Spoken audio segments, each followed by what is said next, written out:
hope to discuss in detail. And what I'd like to propose is that we let staff present an overview of all of the planning, implementation of management plans in our big mountain parks, trail scoping projects, and scoping that is going on down in Redstone. I'd like to let them finish kind of the overview and then come back in with whatever questions you have. If we're not able to get to the subjects that everyone wants to go through, we're happy to schedule work session time with the commissioners to go into greater detail on these things. But my goal today is to just kind of recap the work that's been going on since our last quarterly meeting to give you kind of the big picture. And to do that, I'm going to let Gary and hopefully Lindsay take you through. What have you guys been up to this summer? Nothing. Took the summer off. Fire bans. No. Nothing I can do. I'll start at Sky Mountain Park. Sky Mountain Park, this was the first summer of implementation of the management plan. It was really amazing to get back up there once the property reopened and the management plan was complete, so we could see, what we have going on there. And what we first started out to do was to implement some critical pieces of this plan. The critical piece was to first identify all the areas on Sky Mountain Park that had the rare milkvetch, the Martin's milkvetch. And as you can see on the map, everything in purple is where the plant ecologists found the Martin's milkvetch. We only had a few plants here and there from our initial survey, so we went through and we looked at the entire property. And it was very interesting to find out that this plant only existed on this ridge, did not exist on the Brush Creek Village side or the Seven Stars side. I didn't put that on there. Or Upper North Mesa, similar shale, similar aspects, not there. So it's kind of interesting to see. We don't really have an explanation. There's not much known about this species. Hopefully that now we know what the species is. We'll find it in other areas of Pickens County. But one of the most important pieces of finding where all this plant existed was to route any of the trails away from this. And one of the examples is you can see we had it doesn't come up great on the map that you can see, but there was, for the Cozy Line Trail was one of the main connection trails to Cozy Point Ranch and the intercept lot over here, the Brush Creek Trail, the Brush Creek Road intercept lot. And this trail, when we put it on the map, we used conceptual where the pink was, and then we went out, found out where all the milkvetch was, and then put an actual alignment in on the ground. And that's in the light green that you can see. So the alignment was set. We didn't actually do anything to build this trail. We had the fire ban going for most of the summer, so we actually did not want to use chainsaws up there. It's extremely dry, and chainsaws produce a lot of heat. We didn't want to do that. And so what we did instead, we had Rocky Mountain Youth Corps, we had Roaring Fork Outdoor Volunteer Project, and we had our own crews up there. What we did was we rerouted certain sections of the Skyline Ridge Trail. Skyline Ridge Trail was basically put in after we purchased that property when it was opened in the summer, and the Skyline Ridge Trail was basically set on old horse trails and old roads. And there were extremely steep areas of those roads and trails that have been started. We started seeing some significant erosion and significant issues. We knew we'd see that. We wanted to get something open for everybody and then come in and reroute. The main reroute we did with Roaring Fork Outdoor Volunteers and with the Rocky Mountain Youth Corps was to create this trail reroute. And the trail reroute does take you off the ridge for a little bit, but it does take out 30% grades out of the trail, which were extremely steep.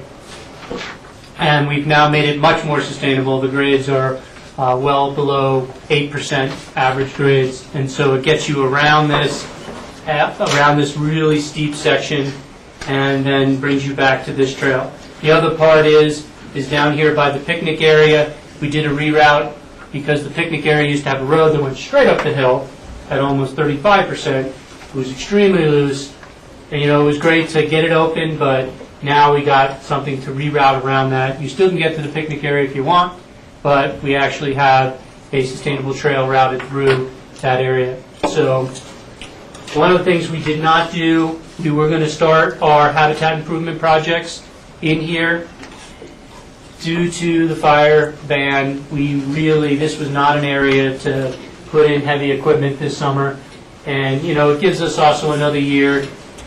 Kevin Wright, who we work with the Colorado Parks and Wildlife, we work really well with him. He was extremely busy this year with the bears, and so he did not have a ton of time to come out with me and really look at these areas. So we're going to hold off until 2013. We're going to get we're going to get some areas marked for habitat improvement projects, and basically, Sky Mountain Park is really, we're going to keep moving forward. Our partnership with Snowmass Village and the City of Aspen is strong. We're putting in and they're putting in budgets that we created in this management plan for 2013, and it seems like all three jurisdictions are going to have budget funds to implement other parts of the plan, which is really cool. This is a picture of the Rocky Mountain Youth Corps coming in and building a new single-track trail. They did an incredible job. It was great to see. And then this one is one of the things we did up on Sky Mountain Park was we worked with Aspen Global Change Institute to put in soil monitoring stations. This is the first soil monitoring station in the valley. They're very excited. We're excited. This is a declining aspen stand on Sky Mountain Park. I didn't put it on a map to show you where it is because we'd like people to leave it alone. It's not off a trail or anything like that, so you can find it. But, basically what it's going to monitor is soil moisture at certain depths in the ground. And what that will potentially tell us in the future, it's not going to be right away, is, how our soil moisture is going over time. The thought is that it's getting hotter, climate changing, that soil moisture is going to reduce. And so that's going to bring in a different suite of species and everything else. The only way to really prove that and show that is to have these monitoring stations. They're great. They run off of solar power. They uplink via cellular. And so you can get data every minute if you wanted it. But they're tweaking it right now to be able to get data every 15 to 20 minutes, and then it'll go to an hour. And we'll be able to access that data. We're going to work with them really well to hopefully get a network of these soil monitoring stations in all areas, habitat types of the county. And we're going to put one up on Smuggler with the city. And, we're trying to pick areas. We noticed in our initial biological inventory that we have declining aspen stands. Yes, they show signs of sad, but is it truly sad, or is it truly, something that's climate changed, kind of where aspen might be going out of this area because we're going into a different, we're going into a different climate regime, so this area might be different in the future. So this is the type of information we need. Too bad we couldn't have done this 10, 15 years ago, because this is the type of data. It's going to take some time, but it was really exciting that we did that. Now, Smuggler, this is what we found when we purchased the property. And finally, after years of working to restore it, that's the same basic picture. I tried to take out that piece of equipment, but that was part of what we did there. We got more. These are the areas. There was a ton of this stuff all over the place. Same type of view.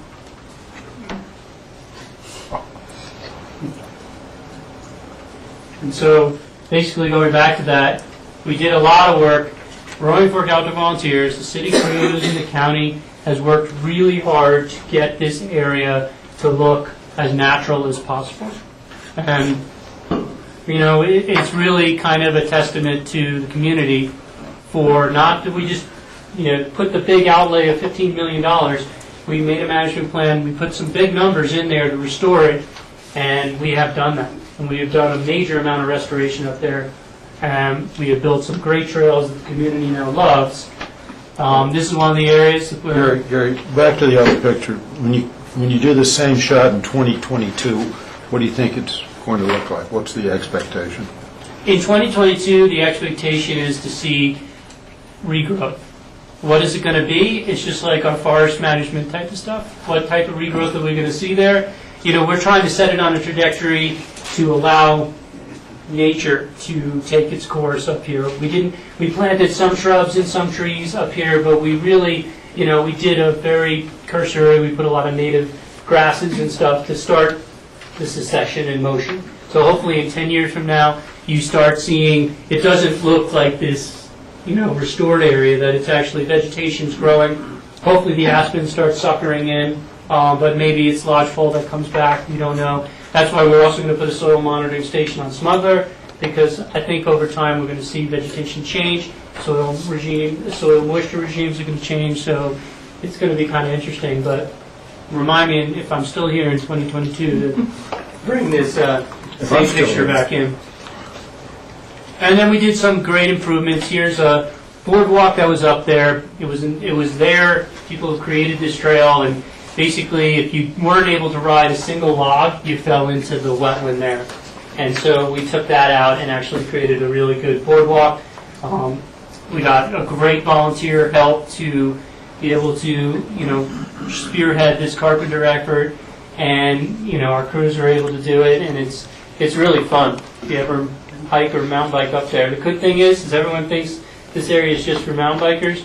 By our crew being up there the whole time, they realize that it's almost 50-50 between hikers and mountain bikers, because you know, mountain bikers do love this stuff, but also hikers love getting back there and doing the loop trails within.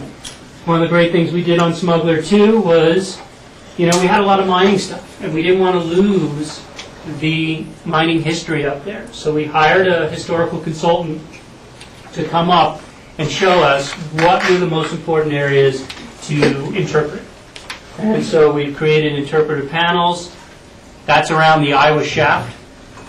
And we made there's a little trail around the Iowa Shaft mine right now, and it gives those two signs will show you, you know, number 8, number 9. It'll show you kind of, there's some history still there. There's an old compressor stand still there. There's some history there, and now it's interpretive. Hopefully people will really appreciate it. So far what we've seen is people are going in there, they're looking at it, which is great. This is another one. This is the old air shaft for Park Regent mine, and you can see where all the stuff came out. But you know, this thing was the old air shaft, and you know, now we interpret it and get people out there to see what it really was like back in the day. And that's what we said in the original management plan, is we didn't want to make this stuff disappear. We didn't want to just take all this mining waste and make it all disappear. It's really capped well right now over time, and if we just started disturbing it, it would actually make a bigger mess. It would take a ton of time to get that stuff off the mountain or moved around the mountain. One of the things we're also doing on Smuggler is the forest management stuff. You're going to start seeing stuff in the newspaper. We're working with ACES really hard on interpreting what we're going to do this fall, and we're doing 3 projects. And this is the base of Smuggler right here, and this is the road going through it. One of the projects is a mountain shrub rehabilitation. It's also a fire mitigation project. It's right near town. It's an area of mountain shrub that's over mature, that have been, and basically we're going to bring in a piece of machinery to take that stand and cut it up and start trajectory back to an earlier stage in the life cycle of mountain shrub.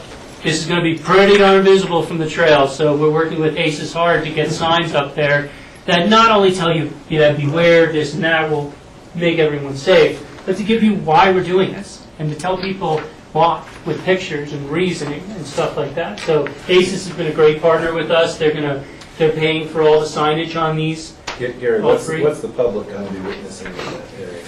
Well, the public, they're going to see a roller, kind of a rotary chop machine, just basically driving over all of the oak up there and some of the surface berry, and it's going to chop it up. When it's nearer to roads, no one's going to see anything because we're going to hold people back. But we're not going to really have to close the trail for more than 15, 20 minutes while the machine is pointing where things can fly onto the road. But what you're going to see is you have an over-mature stand here that's basically going to be set back. And so for this fall, you're going to see some mulch on the ground, and you're going to see a pretty nice opening in there. We have a feeling we're going to hear from some people on it, but hopefully with our interpretive signage and everything that we're doing with ACES, we're going to do a good job of really educating the public on why this is necessary and what it's going to do in the future and the reasoning behind it all. And so, Gary, can I ask you a question? Sure. If it's over mature, what would be its natural cycle, and why do we have to accelerate it? Its natural cycle would be fire. And this is one area, to give you a great example, 2 years ago, Annie remembers, there was a huge lightning strike right in this area. And the fire department was on it within maybe 10 minutes, burned maybe 40th of an acre. And so we're not going to, this is an area that is historically has had fire every 12 to 50 years. Mountain shrub habitat needs fire to regenerate. It's just that's part of its natural history. Obviously, with aspen right here, we're not going to allow that to happen. It's very easy to attack fire right here, and so we're not going to be able to do a prescribed burn, smoke issues, potential for getting away. So these are the areas in the wildland-urban interface that if man doesn't come in and do something, we're going to just allow these areas to go outside of their natural range of variability, and that makes it a lot different habitat value for all the species that are used to it. And also, if we set this area back, it actually reduces the fire danger overall in this area. So, because eventually one might go and the fire district might not get there, and if it's too overmature in this whole area, the fuel load is just huge, and it's actually could pose a threat to aspen on this. The next one, as you're moving up, is this lodgepole pine area. It's right off the 100 feet cutoff. It's one of the areas that we did last year.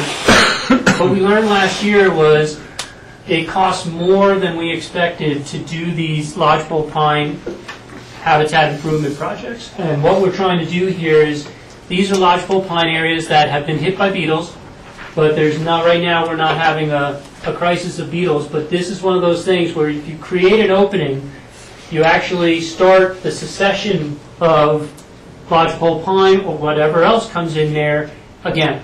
Because all of this, basically fire suppression started over about 100 to 125 years ago. And, to give you kind of a little history on Smuggler, obviously all the trees were used for mining and it was cut out. And now the trees are about 100 to 125 years old. And we now have this condition where lodgepole, 150, 150 years, 200 is about where it goes, and then a big fire comes through and takes it all out. Obviously, this area, we're not going to allow a big fire to come through, and we don't want to set conditions necessarily that a big fire could come here. So one of the things that we put into our smuggler forest management plan was to create openings where we would start to get an uneven age stand. So some areas we love, they're beautiful, they're 125 years old, beautiful mature trees, let those go. And let those go to their full maturity, and over time let them, if they're going to die, they'll die. But we'll have areas that are already in earlier stages of succession.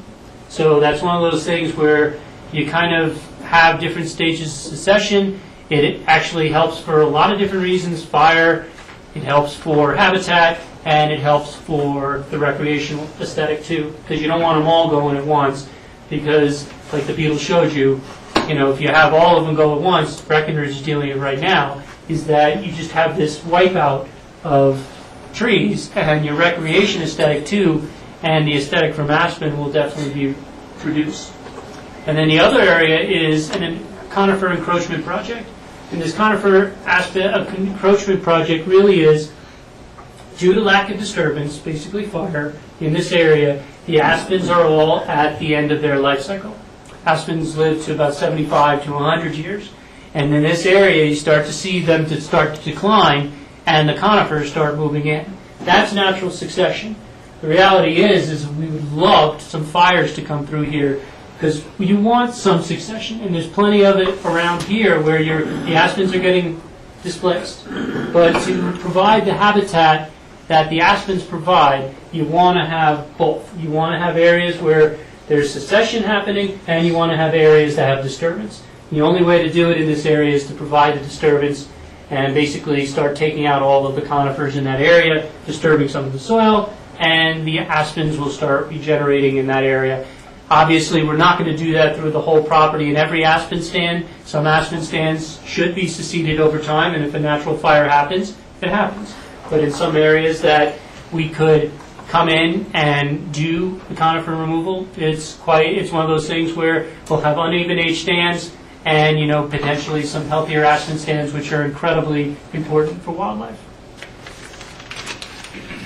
Now I'm going to turn it over to Lindsay. Can I just ask another question?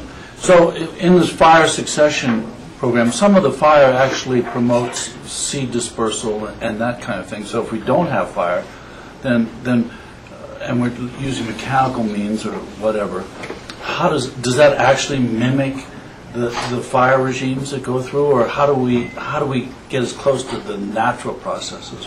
Well, I purposely didn't say mimic fire because you can't mimic fire. You can create disturbance. And so disturbance allows, the succession to happen to a different species. You're right, lodgepole pine has serotinous cones that really need the fire to reproduce. The great thing is we have a ton of cones in that area. Some of it, over time, they open up and there's a seed source there. So we feel that there's enough of the seed source in that area to allow natural succession to happen. It would be great. The only way to mimic fire is to actually do fire. And so since this area we cannot truly do fire, we can mimic disturbance, and that disturbance will provide that uneven age stand that we're looking for. And so, we're going to get some of the attributes of a fire, which the disturbance is, creates openings, creates sunlight to hit the ground. The mechanical removal does disturb some of the soil, so you can get the seeds to get in there, but we're not going to get the same. And so kind of Smuggler Mountain, what we're looking at with Smuggler Mountain is, it's kind of a test. And it's a really great example of being able to experiment in areas that are in wildland-urban interfaces in our mountain area, to experiment on how we can create uneven age stands through mechanical means and not through fire, because we're not going to be able to do fire in that area. Plus, if we could do enough in this wildland-urban interface to have that uneven age, to reduce some fire danger, one of the things is in the Smuggler Cooperative Plan, which we also put in there for you guys to look at, the Hunter Creek Cooperative Plan, we're looking at a much larger scale with the Forest Service. And with that plan, potentially the goal is to get to the point where you do enough in the wildland-urban interface that you can allow a natural fire to happen in the larger areas, in the areas that go way out, 3,000s of acres and back. But the only way the Forest Service feels comfortable with, the only way the community will feel comfortable, is that we have done enough fire mitigation and we have done enough to protect the city of Aspen from, a catastrophic fire that would potentially crawl back. Because if it starts crawling back in, which is not typical, but fire is not always typical, you have those breaks, you have a much lower intensity fire that easily is able to be controlled, and so you can allow it and monitor it to go out of the fire. That's the goal. It's going to take some time, and that's why we're going to come in sometime this fall with a joint City Council and Florida County Commissioner meeting to try to talk about this cooperative plan, because Smuggler Mountain Open Space is great. It's 200 acres. It's right in the wildland-urban interface. What we've been doing is a great start, but we want to take it to the next level and get it on a larger scale. And that's really the goal of this, because the only way to really mimic fire is to allow some fire to happen. And we're hoping to do that. George?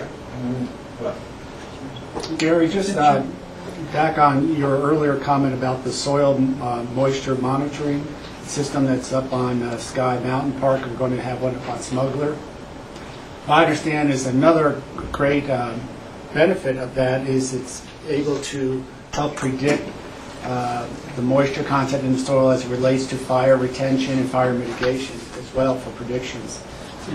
Yeah, and that's why when we do the, one of the things is I would love to bring Aspen Global Change Institute. John has been amazing at the reasoning behind the soil monitoring thing is, it's just, I'd love him to explain it because he really, he's spearheading this effort in the valley. Picken County Open Space and Trails is going to be a component of the monitoring because we have a lot of lands and a lot of different ecotones that they want to reach, but they have a larger vision and it's really impressive what they're trying to do. But it's going to take a lot of that information. So, Michael? Yes, well, Howie. well, we're trying to still stay on schedule to get our 12:30 Well, I understand, but public end of presentation. conversation except for any anticipation of helicoptering and tree removal this year? No helicoptering. All of our tree removal projects, we've gotten kind of away from the helicopter business. It's really expensive.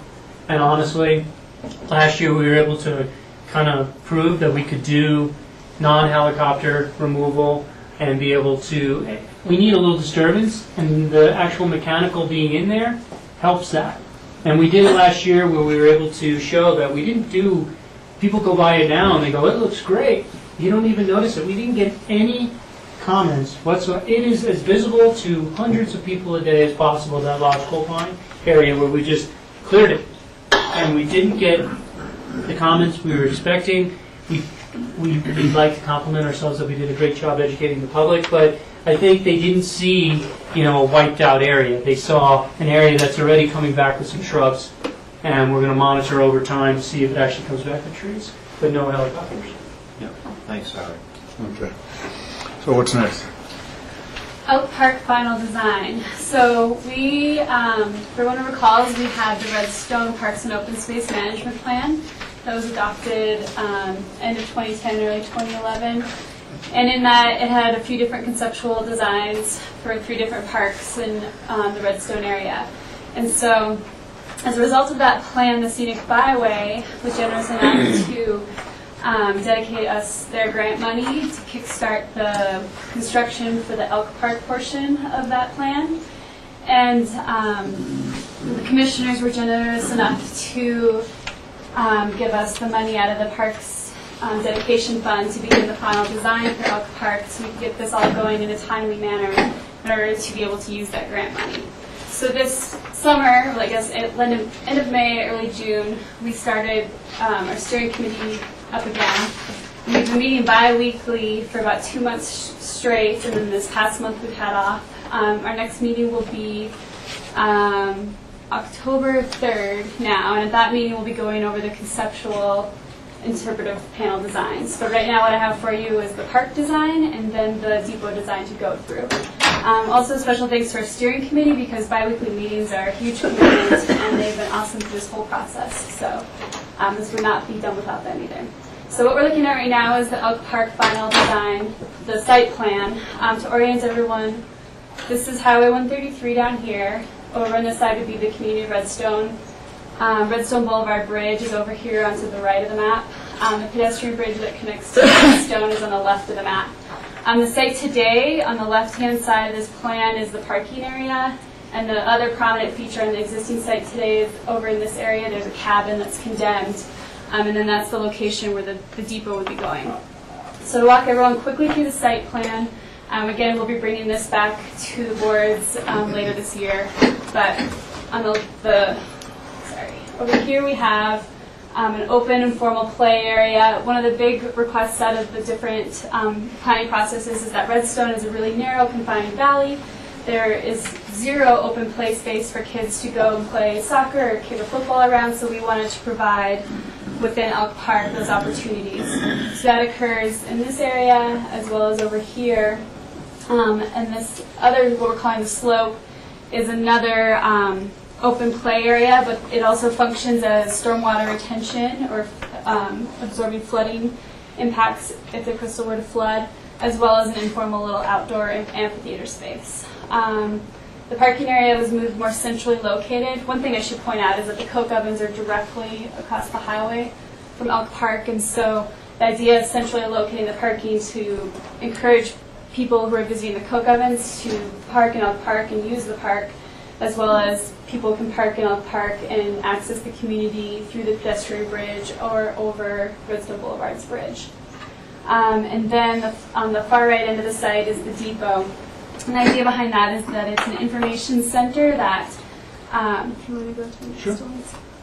Oh, there's some cross sections, there we go.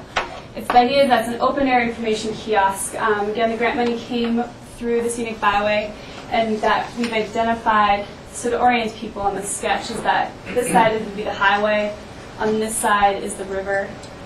There's a wall of interpretive panels in here, but the idea is that it's also an open air structure that people can gather in. I think there's one more view of it. The community we worked with an architect and the steering committee, and they're also going to the Historic Preservation Redstone HPC.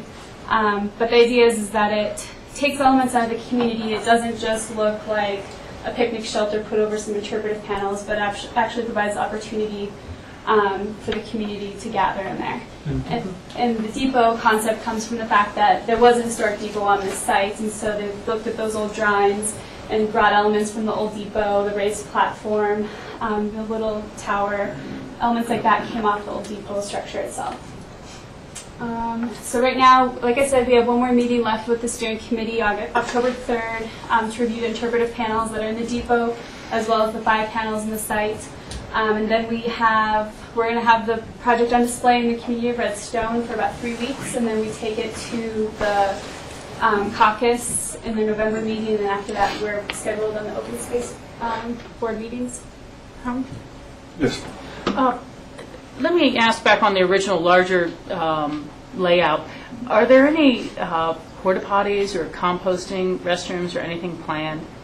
No, right now we are directing everyone to use the facilities that are actually in Redstone Park right across the bridge over here. Okay, and so there'll be some sort of signage or something so people there will know how to get there? Yeah, there was a lot of discussion about that. The community wanted to encourage people to go into the core and not just stop here. I just want to make sure that people who've stopped at the Coke ovens to look for a second can fairly readily find out where to go when you're making a stop on a scenic byway. Right. Thank you. And then the other major planning process that's been going on this summer is the Rio Grande Trail feasibility study, which hopefully everyone has heard about. We've been going on, we've had a 2-month public process that involved, we had 3 open houses. We had a website dedicated to this project with all information on there, including an 18-minute video. We ran ads in the paper, and we also had an online web banner ad on the newspaper's websites. We also did 2 inserts in the papers with the project, advertising the website, as well as the fact that we've had the panels on display in the first floor of this building for about a month now. We tried to host different site tours, both of which ended up having to get canceled. One was because of lack of interest, the other one was because of weather, and the rescheduled date we could not get enough interest in. But it did seem like something in the future that would be a success. And the whole goal of this has been to try to gather public input on what we had originally done was 5 different options for the feasibility study. And the comments in that were being collected in an online survey that closed this past weekend. So right now, really quickly, we had the 5 options. The first one was sustainable soft surface. And the idea behind the option was the upgrades that would be required just to make the existing stretch of trail sustainable. We had option 2 that included the sustainable soft surface and the bike lanes, the climbing lanes on Twin Flats Road. Option 3A was the full width upgrade of the existing Rio Grande Trail, so we would have a dual surface, a hard and a soft surface for the 4-mile stretch. That one turned out to be very expensive and required a lot of engineering, so we revisited it with a 3B option. That was a reduced width in the upgrade following the existing Rio Grande Trail surface. So no matter what, it had 8 feet of hard surface, and the soft surface widths varied. We had an option 4. Oh, that's another picture of 3B, sorry. Option 4 then involved having the dual surface up until when the shale bluffs came down onto the Rio. And at that point, the hard surface would bridge over the Roaring Fork River and connect into town through the ABC and onto the city's existing trail systems. The soft surface would continue through the canyon, at that point connecting to the Stein Park, basically the way it is today with the upgrade improvements. And so where we are in the process right now is that public comment just closed, and so we need to go through and analyze everything that we received during that process. And right now we're scheduled to go back to the Open Space Board October 18th, I believe is the date, and to present everything that we've learned through the process and a staff recommendation at that time. There's been some discussion if we want to wait until a joint board meeting. I think that's up for a little bit of discussion if we'd rather present to both boards at the same time, or to stick with the original plan of presenting to the Open Space Board first and then taking the information to the BOCC after that. But right now our goal is to get some sort of design direction so that we would be able to work on final engineering next year with the idea of potentially the following year, so 2014, beginning in construction. But again, it's the public process, the comment and all that needs to be analyzed and looked at before we start moving forward. Howie. Yeah, Lindsay, how many responses have you gotten? And I understand the tallying is underway, but how much public response have you? That took the online survey, so the direct online survey responses, there were like 240.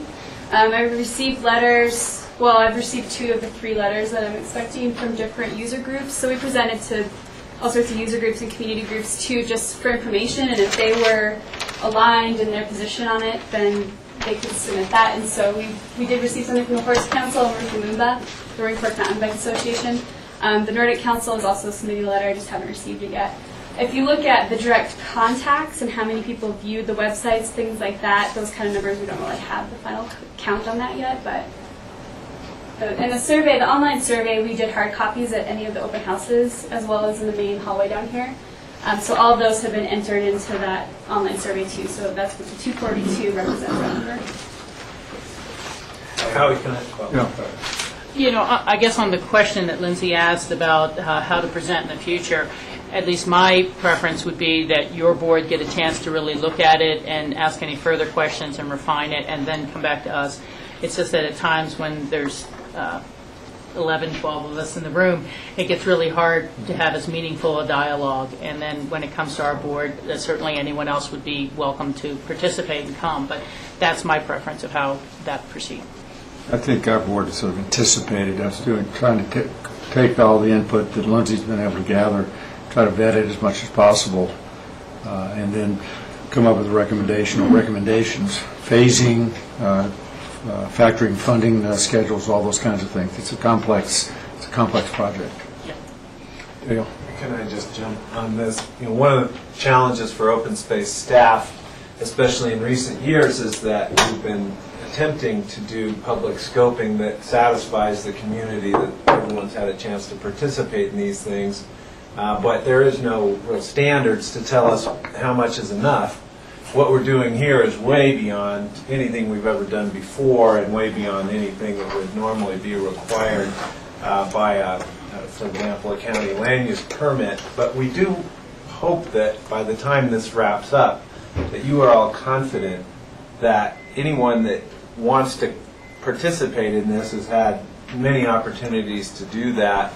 And it's important because this allocation of resources, both dollars and the use of this river gorge, is going to be a very significant decision for this community. So if you haven't really focused on this yet, I would invite everyone to do it, but just as important, I would commend to you the staff memo for today, and if anyone has any ideas of any stones we've not looked under, let us know sooner rather than later, so that as we start coming in for a landing on this, that I'm hoping that both boards have a high level of confidence in the thoroughness of our public participation. Right. So the question is it possible to design this trail, and I understand I think what options are, with less surface and more, less hard surface? It looks like, for example, in 3B, there's a disproportionate amount of paving versus soft surface. Can we go half-half, or is there some kind of legal requirement that we have to put 8 feet or 10 feet of pavement? Well, let me just jump on that. Yeah, I think we believe that 8 feet is about the minimum you need for a safe bike trail. Anything less than that is more in the nature of a sidewalk, because the closing speeds of these cyclists, even if they're traveling at a safe speed, which is what John's job is to make sure they do, that might be 20 miles an hour. Closing speed 40 miles an hour. It's hard to contemplate that kind of a pass on something less than 8 feet. And we have we go through the AASHTO guidelines it's a guideline on how to build bike trails and all that, and they give you incredible guidelines on widths of trails and everything else. And 8 feet, if you're going to allow bikes, especially road bikes, with speed, you need a minimum of 8 feet to be able to handle that, because, like we talked about in other situations where you just have a soft surface is a little different. East Aspen's a lot different. We don't need the full 8-foot width all over the place. But when you're starting to do hard surface, you will not be able to pass people safely in this county with less than 8 feet of surface. And one last question, is it a done deal that this must change from soft surface? Option A is soft surface. Yeah, option A is just sustainable soft surface. Well, so we have soft surface. Better maintained soft surface. It's just to fix some of the bad stuff with the soft surface now. Sustainable soft surface. So that would be considered an option. Yeah. It was, Yeah, it perfect. has been an option.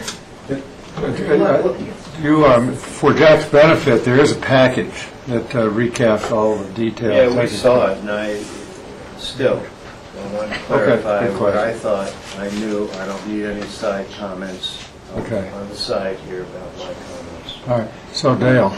Well, but Jack's question is really a good one, because I think that there is maybe some confusion in the community about this trail, and it arose because RAFTA, of course, acquired the right-of-way from Woody Creek to Glenwood and planned for a hard surface trail, and they started calling it the Valleywide Trail.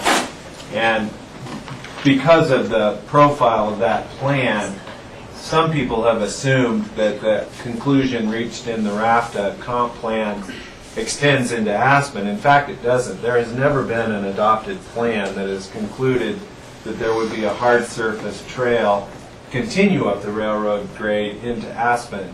But that assumption has become ingrained in a lot of people's psyches. So it's really a decision for you all to make, hopefully by the end of this year. Lindsay, with respect to the outreaches, you've done a great job on, as this project moves towards a decision, do you have planned further outreach to report back and to show the public the preferred alternative, any phasing that's involved, so we can continue to keep people informed as to what's going on? Yeah, I mean, I think we would most definitely keep the public informed on how the decision process moves forward and what the outcome is looking like.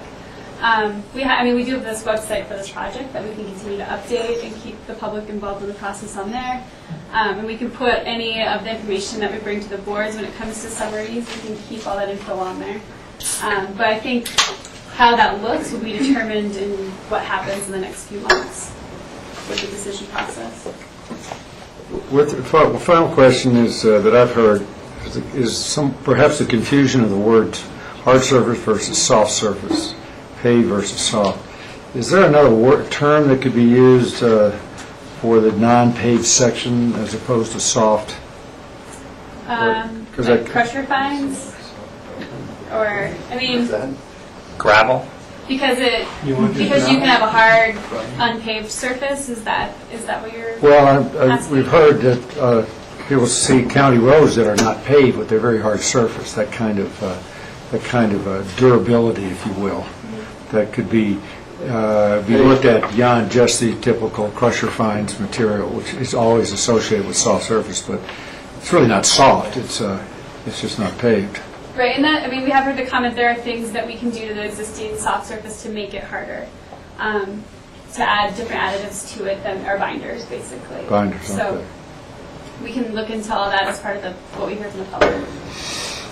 All right, do you have any more? Can I ask a question? Yeah, sure. Dale, you referenced a rafters trail, and one of their constraints is to keep the trail as a possible mass transit corridor. Are the same constraints up to this part of the Rio Grande Trail? That's a great question, too. No, in fact, the section of the Rio Grande right-of-way between the creek at Woody Creek and Aspen was given to the county by the Denver and Rio Grande prior to the current rail banking statutes. And the county has, as a matter of policy, held that available by its choice. For example, years ago, there was an effort to have a lot of the open space properties the county had acquired from other sources put under conservation easements, for example, at North Star. And the commissioners specifically refused to put this railroad grade in a conservation easement so that they could choose to make it available for mass transit in the future. But unlike the RAFTA-owned portion of it, it's not under the jurisdiction of the Federal Transportation Commission, and we're not required to do that. We've simply chosen. You know, as an addendum to that answer, when the record of decision for Highway 82 was finalized and the rail options were examined, it was identified that most of the real population centers and youth centers had moved away from the Rio Grande corridor, and that the CDOT through Shale Bluffs reserved a light rail corridor as well as through the entrance of Aspen, so that centers such as the Airport Business Center and the Highlands, Maroon Creek, Castle Creek turnoff, and things like that could be served. And so in any sort of approved transportation plan, the old Rio Grande is no longer an option from that point into town. But it was, you would never serve all of Snowmass, Airport Business Center, and things like that if you stayed on the Rio Grande. Lindsay, that wrap it up for you? Yes. Great, thank you. Thank you. Next, it is my great pleasure to introduce to you Mary Noon, and I'm going to hand some things around. Mary is the chair of the citizens group who are promoting an open space funding mechanism for our county in the lower end of the valley, Garfield County. So we've got bumper stickers and other information we'll hand around. Mary is also a brilliant painter. I don't know if this is some of your work. Yes, it is. This is a Mary Noon piece of artwork that's also being featured on the poster promoting the open space funding mechanism for Garfield County. So it's somewhat unusual for us to have a citizens ballot question presented at a open space and trails meeting or a county commissioners meeting, but I thought it was important to do in this case for a couple of fairly obvious reasons. We've been working for years to protect the watershed. The Roaring Fork Conservancy has this wonderful map showing what the real boundaries of our valley are, and unfortunately the Great White Fathers chopped it up into 4 different counties before we came along, and from an open space point of view, that's created a lot of obstacles. We are blessed in that both Eagle County and Gunnison County have open space funding mechanisms, and we've been able to partner with them on projects like the Darien Ranch and the Grange Ranch, and of course we have the Salt and Stall project ongoing today. We don't have that kind of partnership available to us in the lands in Garfield County, but within the watershed, and we've kind of engineered ways around that with a couple of projects, one being the John the Slanic Ranch conservation easement that was put together by Aspen Valley Land Trust. We brought funding in from both GOCO and then NRCS. Similarly in Jerome Park, that's partially in Garfield County, and we brought funding in from GOCO. But the possibility for us to have a partner with with some resources down there is quite exciting. So without saying anything more, I will introduce Mary to you and tell us what's going on. Well, I am Mary Noon, and I'm from Glenwood Springs, is where I live.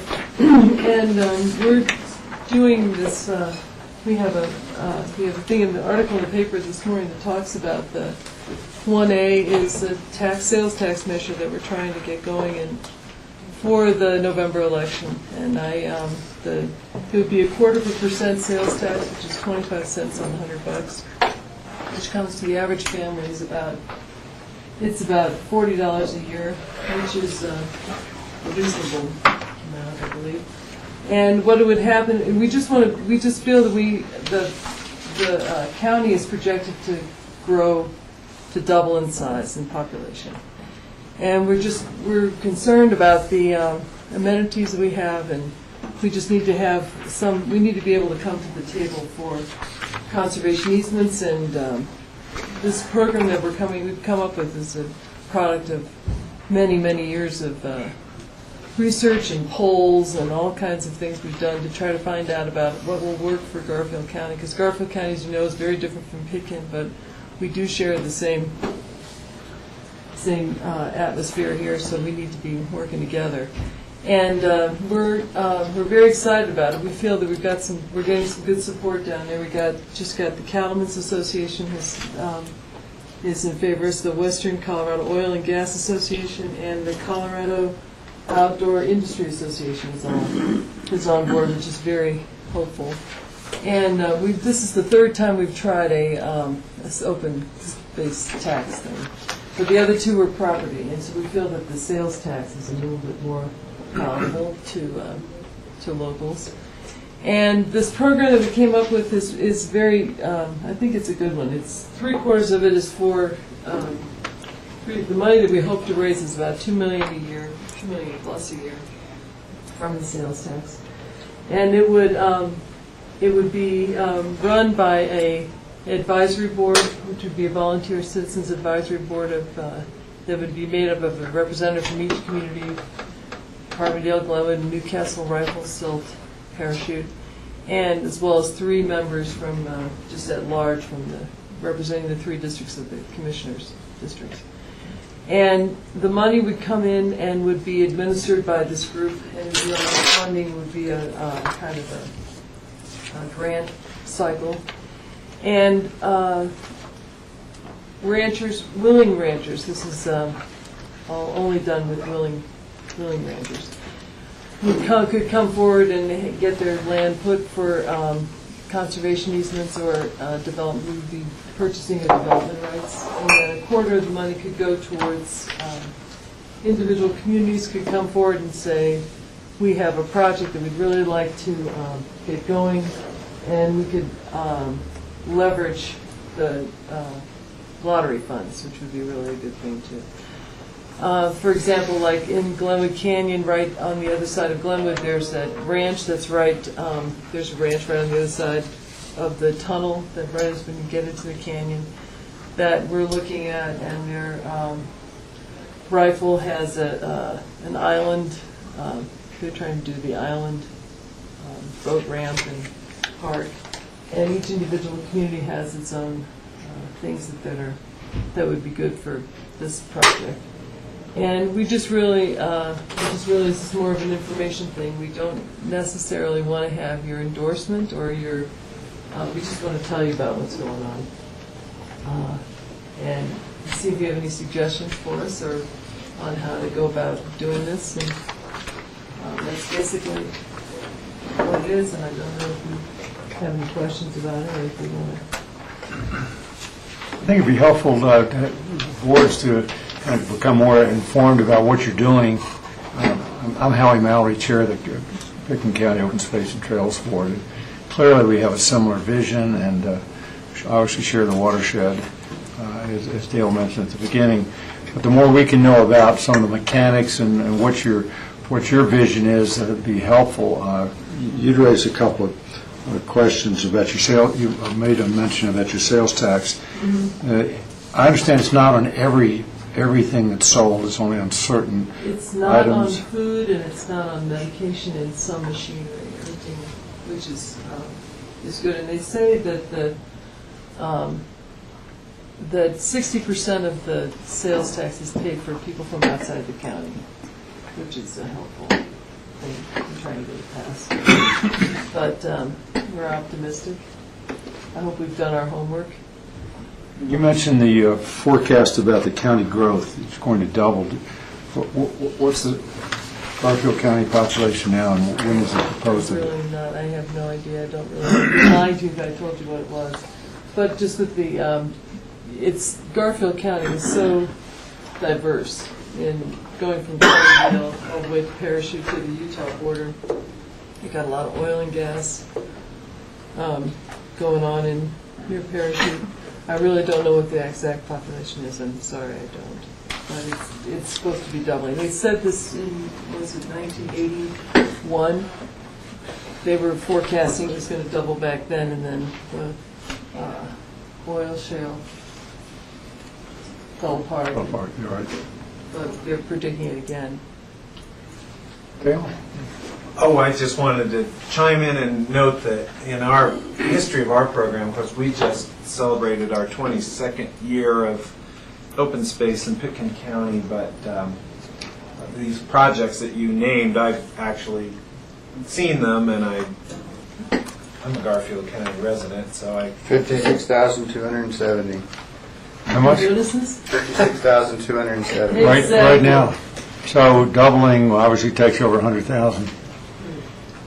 And we just feel that the amenities are the trails are crowded as it is, and the access to the river, and we'd like to be able to look forward and have a little vision on this and not be reactive. Well, to complete that thought, what we found, we were passed at 55% approval in 1990, and I would guess that your experience will be similar to ours in that every time you successfully acquire something and the public gets to enjoy it, they become a little more confident in the basic concept of this thing. And at the last election we went to, we were up in the high 70s, 80-20. approval rating. So you build that kind of confidence, but once you've got something to work with, that's the key step. The rest of it unfolds naturally after that. George, you have a question? Are any of the current county commissioners or any of the candidates supporting this effort and going out and promoting it? Well, in order to get it on the ballot in Garfield County, we had to have the county commissioners had to put it on the ballot. It was not something we could do a citizens initiative. They had to put it on the ballot. So we worked with them for years, it seemed forever. So the three of them, the three commissioners, did support it to put it on the ballot, which was very good. And we're trying to avoid being partisan. We're trying to avoid a partisan angle on it because it's for everyone. It's not Republican or Democrat. So we're trying to avoid being categorized. So we haven't sought out candidates. Oh, I mean, I wasn't seeing this as a partisan issue at all either. I'm just curious if it's been a topic for the candidates who are running, who would support it or not support it, versus the existing seated commissioners who might voice an opinion in terms of the value of it for their county. Well, I know that the three commissioners did support it to get it on the ballot, and they were very supportive on that, which was good. Yeah. You say in one of these handouts that there's going to be a recommendations from a citizen advisory committee, and no more than 10% of it will be spent towards administrative. Have you looked at how our program is set up in terms of our Open Space and Trails Board, who are appointed by the BOCC, and how authority lies, and how I'm curious as to how it's going to be run if it passes. It's going to be about $5 million. It's the math that I did through your calculation, and the $40 per citizen at 40%. But someone's going to have to take authority and responsibility of administrating those funds, and how are the citizens going to be chosen, and how is that all going to work? Well, it's a volunteer advisory board, And as I said, the six municipalities and the 3 districts of the county commissioners, and so the commissioners would have the ultimate say over who would be on the board. And then when they have the funds, this grant cycle would go, and then we came up with the Trust for Public Land, the citizens group, the Garfield Legacy Project that I'm a part of. We've done 2 different polls over the years.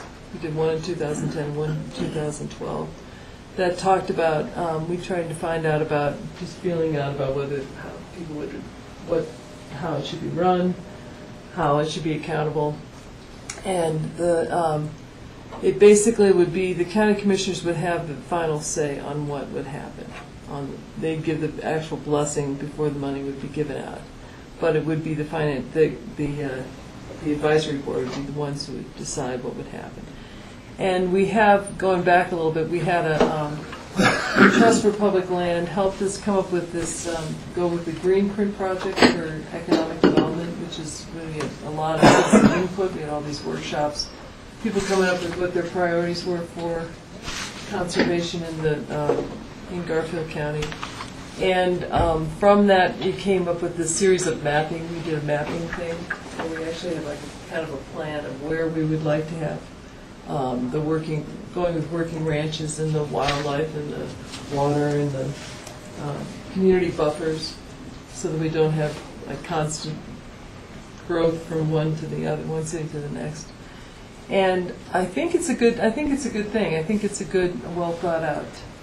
And I think it's enough accountability that there would be individuals from all the communities in the different districts, that the county commissioners would have the ultimate blessing. Well, first, just huge applause for your perseverance and all that worked with you over the years on this. I'm curious if this is the Measure 1A that would fund the program that was envisioned when you did have a ballot measure some years back that passed, but the companion funding did not pass, or is this a whole new This is a whole new thing. program? That program was basically on the RE1 county line, on the RE1 lines, which includes... So this doesn't fund that, this is a whole new... No, because that one, the citizens said, yes, we love the idea, this is but great, we but we don't want to pay for it. Right, that's my first question. Yeah, just a little bit different. But so this one, we decided to scrap that and to go just along the Garfield County line. So this is strictly on Garfield County. And in the materials that you passed out, it's a 10-year sunset, which is what we did here initially. And it says no new government staff would be required. And are you envisioning that the county, different departments, depending upon whatever, could be helpful, or that only the volunteer advisors would be sort of pitching in, making recommendations using some criteria, and then letting the 3 commissioners pick and choose? That's basically what would happen. We're trying not to increase the government anymore. And I think it's a 5% cap on overhead. On overhead. And then lastly, the name, which I think is a perfect name. If you have a picture and the acronym and your website, if you say it out loud, it's pretty interesting. Wilbur's Ranches. Yeah. I know. Is this, we'll have to read it ourselves, but is this new proposal a proposed addition to your charter, that you would have this program to protect ranch lands, conservation easements, rivers, and recreation trails? Does it include water? I mean, you mentioned rivers. Are you talking about anything similar to our healthy rivers? Yes, we're trying to do the 6 maps that we have, as if I can recall these all. One is for working ranches, one is for community buffers, one's for wildlife, one's for recreation amenities. Yeah, I feel like I'm not remembering them all. But they're all they're specifically dealing with these issues that we had the community output for. And so we're hoping to be, that this is why we asked the Trust for Public Land to help us, and the Sonoran Institute is also helping us, because we're citizens, that we wanted to have this for a long time. It's like, okay, now how do you go about doing it? So we've asked them for their help. But we hope that this is going to address all those issues. Well, that's great. Thank you. Mary, a question. In your letter that you sent out, you say automatically sunsets in 10 years. How automatic is it? Because once people like it, I hope they love it. I hope does it have a provision for being reauthorized? I guess that's because we did that here, and it's been critical because projects take longer, cost more. I don't know, I have to ask about that. We've done it several times. We've done it several times. We have our next coming up in 8 years, I believe. So, and we're always very sensitive to that because the ability to be reauthorized is based on the success of the program. Right. And we're very sensitive to the constituency. So I wouldn't shoot yourself in the foot by saying you're going to shut down after you start a great program. No, we're very optimistic that this is all going to work and this is going to be. Yeah. The voting starts in a few weeks. That's hard to believe. We're right there. I'm just curious, have you or are you planning on visiting the various Chamber of Commerces throughout the county as well as the different municipalities and elected boards? We're on the circuit. We've got Right. all the commission, we're going to the Kiwanis, all those kind of clubs, and then we're also going to the chambers, and we're speaking at the I know the Glenwood Legal Women Voters. We're having fun there. So we're trying to get the information out as much as we can. But, I'm optimistic. It's a struggle. Jack, you had a question. Yeah, I think this is a tremendous idea, and hopefully it becomes a reality, and that's from sitting here as a commissioner, but also as a Valley resident, because it would really be part and parcel of what's already done in the other 3 counties. Are you all planning on doing any surveying at all? In what capacity? Surveying for the voters? Well, we did that, we did the one in, Well, you mentioned 2, but that's a while back. Now, today is today. Resources. well, actually, we're not. We did it on Memorial Day weekend this year, and we had 58% approval rating. So we felt Countywide? countywide. So that was good. So we felt very positive about that. But, you can only survey so many times. Sometimes you just have to do it and just go for it. So we're going for it. Yeah. Hopefully. Okay. Good luck, certainly. Thank you. Thank you very much. Well, one other question, and just a clarification. You've got your objectives are just very noble: ranchlands, rivers, recreation, economy. How do you prioritize that, and how do you look ahead? By way of example, our program is for every dollar that we spend, we have an allocation ratio: 75% for acquisition, roughly 15% for trails acquisition. 10 to 30%. It's a range, and 5 to 15% in maintenance of our open space, and as well as trail facilities. So I wondered whether you've been asked how are you going to prioritize your funding, your $2 million that you're going to get. The 75% of it would be for land acquisition and conservation easements, and the other 25% would be for the municipalities to make suggestions of projects that they have. Oh, within and around the municipalities. Okay. I hope that works. Well, I'm a Garfield County voter, and I'm going to vote for it. Good, good. There's one down. There's one down. Well, thank you for your time.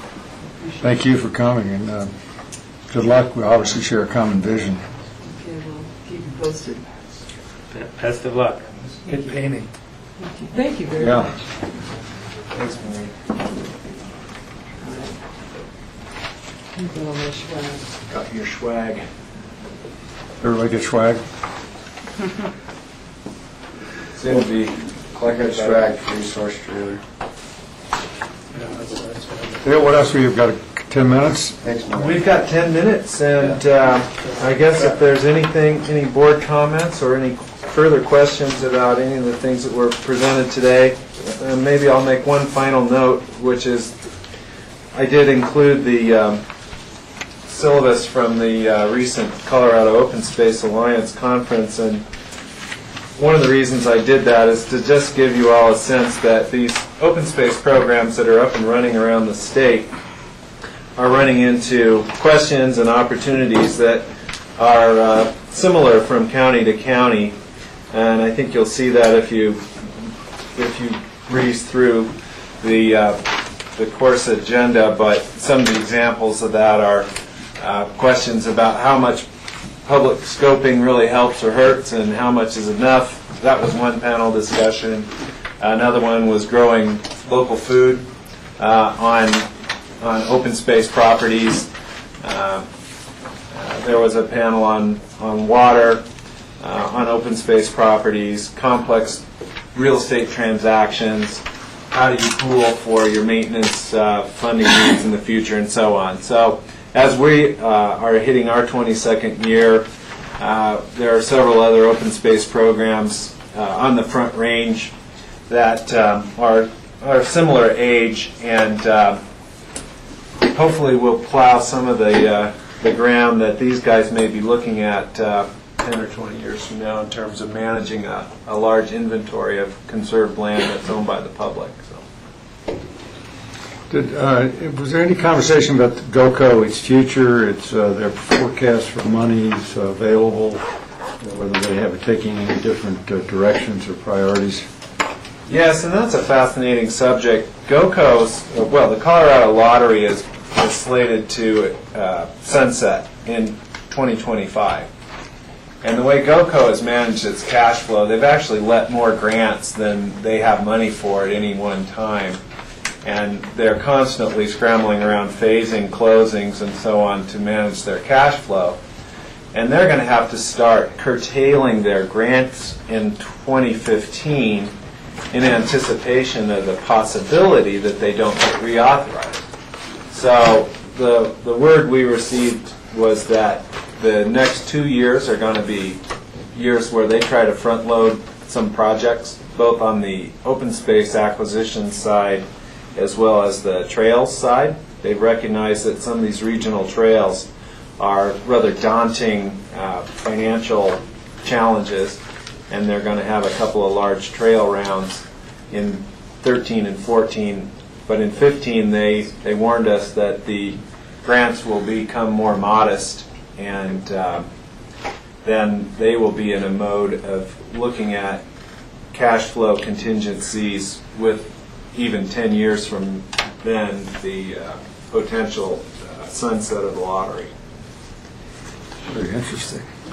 In other words, they're not sure they're going to have enough money to meet all their obligations, so instead of taking on new ones, they're going to slim it back a bit potentially. Yeah. You know, just two points. It seems like the lottery is very popular. You know, whether people want to play Mega Millions and Powerball and Dream or just scratch tickets.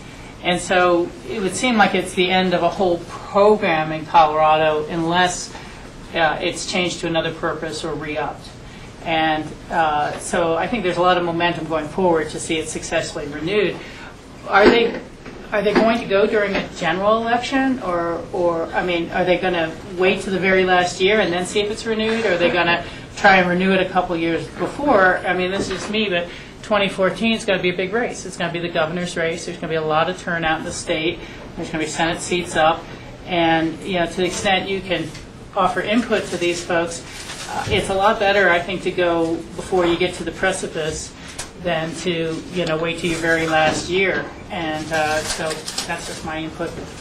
And it would be better for all of us to keep the cash flow where it's been and not see it diminish. But the renewal date was 25, Right. 2025. Yes, sir. Aloha Meadows, the habitat improvement projects that was brought to the caucus, et cetera, is it generally supported in the Crystal? Yes. You know, the neighbors were even notified. Gary has slipped away, but that's what Jack's referring to as another habitat enhancement project, essentially an intervention in a landscape that's been denied fire. And I haven't heard nothing but good things Yeah, I haven't heard anything. from that. Of course, we have to access that land through Ray Way, and What is being trenched through there That's right the now? neighbors. it's being trenched. Oh, I wasn't aware of that. Somebody burying utilities. There's a excavator going through the middle of it right now, digging a trench. On that open space or on the road? That is I think that's probably the electrical replacement for Elephant Mountain. Oh, the translator. We had a transformer that needed to be lifted that was putting some voltage into the ground that we had fenced off from the public, so we're getting that corrected. And we'll be replacing the cable next year. Does anybody know about that besides Jack? Well, Or besides Ty? I knew we had a problem with the translator. I confess, I didn't know they were trying to dig on the open space. But And also, there's seasonal openings to walk through there too. Is that correct? our season for Aloha is from July 1st through the end of September, and it is open dawn to dusk. And anyone that wants to walk in from Redstone is welcome to do so. There's also some guided trips. I'm not sure if there's any left, the Firefly walks that the Conservancy does, but we do have that open. Despite some of the fears when we adopted that management plan, it hasn't seen large numbers of people going in and out, but there's folks that live up there that love it. We do have trained deer flies on site that Keep people also moving. limit the numbers. Great presentation. I appreciate all the work everyone's been doing very much. Thanks. Well, thanks. We're 1 o'clock, right on schedule. Right on schedule. Anyone I'd entertain a motion to, Picken County Open Space Board to adjourn. I'd make a motion. I'll second. Any seconds, all in favor? And you commissioners can continue on. I make a motion for BOCC. No, we have a great discussion about it. Thank you, all of you. Thanks very much, it's very helpful.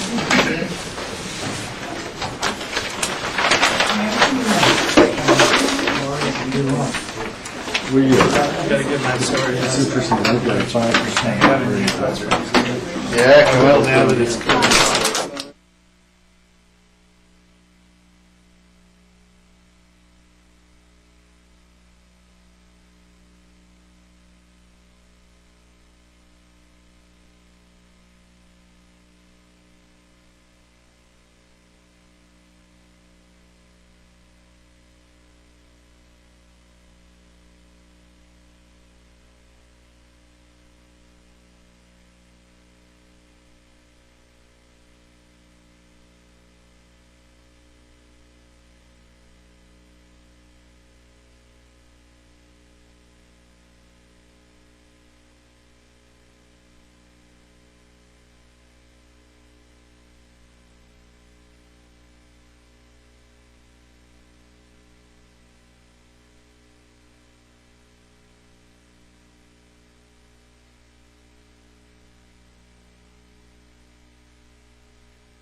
now we're going to get into our regular business.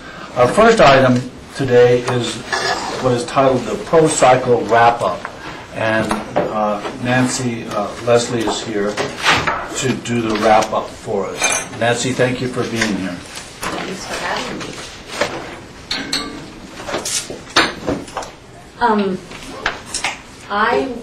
You all have a memo, so what I'll do is just kind of run down some things that maybe weren't in the memo, and if you guys want to stop me at any time and ask questions, please feel free. Otherwise, I think for the most part you were all kind of in attendance and familiar with everything. So what I want to start off by is saying that thank you so much for your partnership and letting us proceed with this event in 2012. We view it as a great success. One of the things we outlined as staff when we first took a look at this event was we looked at it twofold. One, kind of a bigger picture, was a great marketing or advertising tool for Aspen, that it gave us a really direct conduit to our target audience internationally. That was number one. Number two is it fell for us right on a time, right in the calendar, midweek of a week that really kind of saw a significant drop off in lodging numbers and things like that. So we liked number one and we wanted to help number two.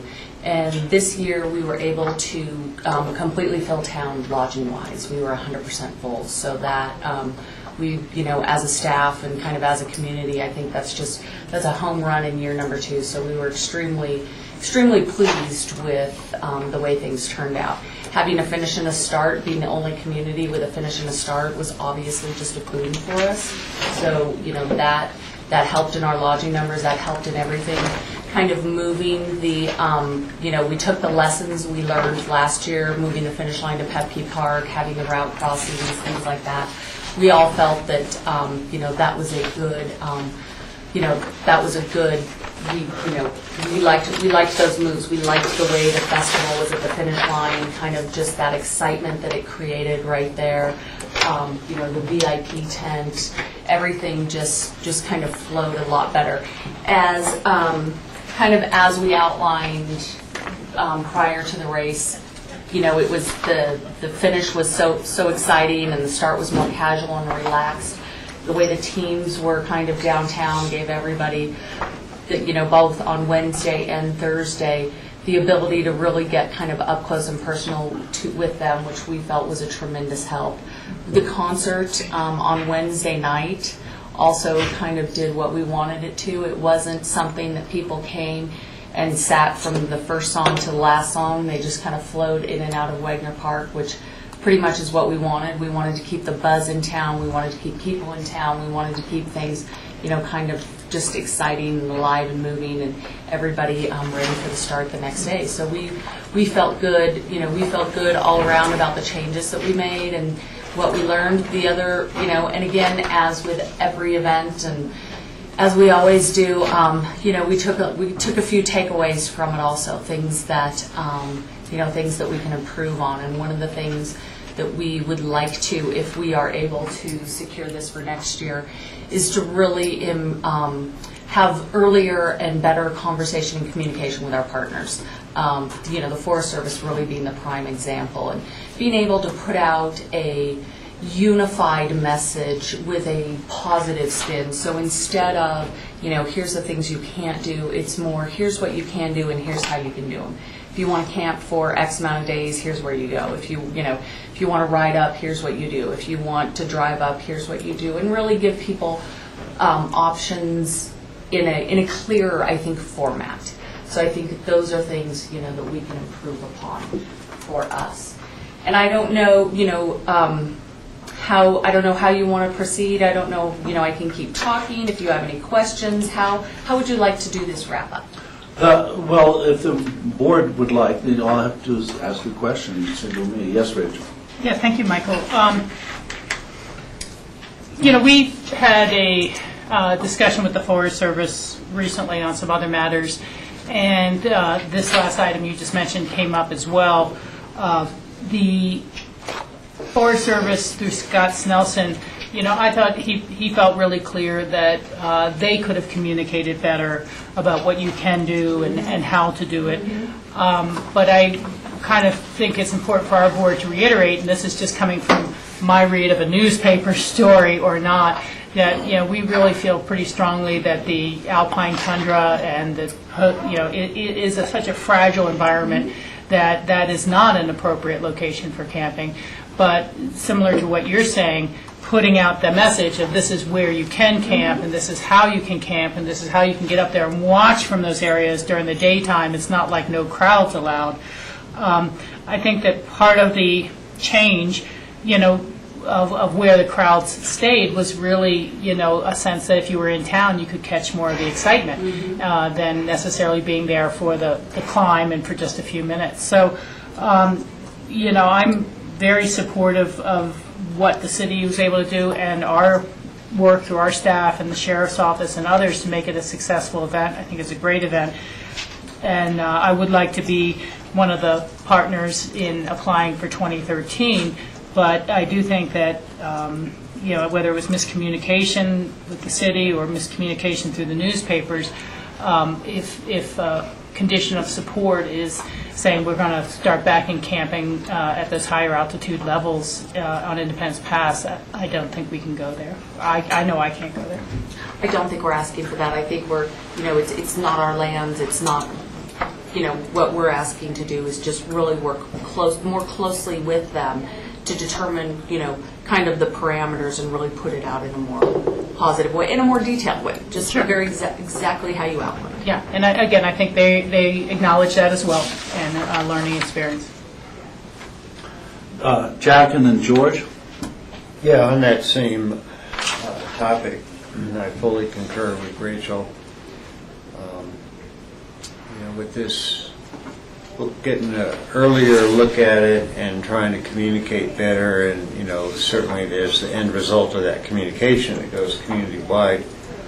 But I would think that we ask the simple question, can there be any adjustments in location of camping without compromising the values that environmental values that we hold important, as well as the reality of soil that's about an 1/8 inch thick. So it's a good question to ask in the preliminary stages because of all the planning that you and everyone, the whole team gets involved in.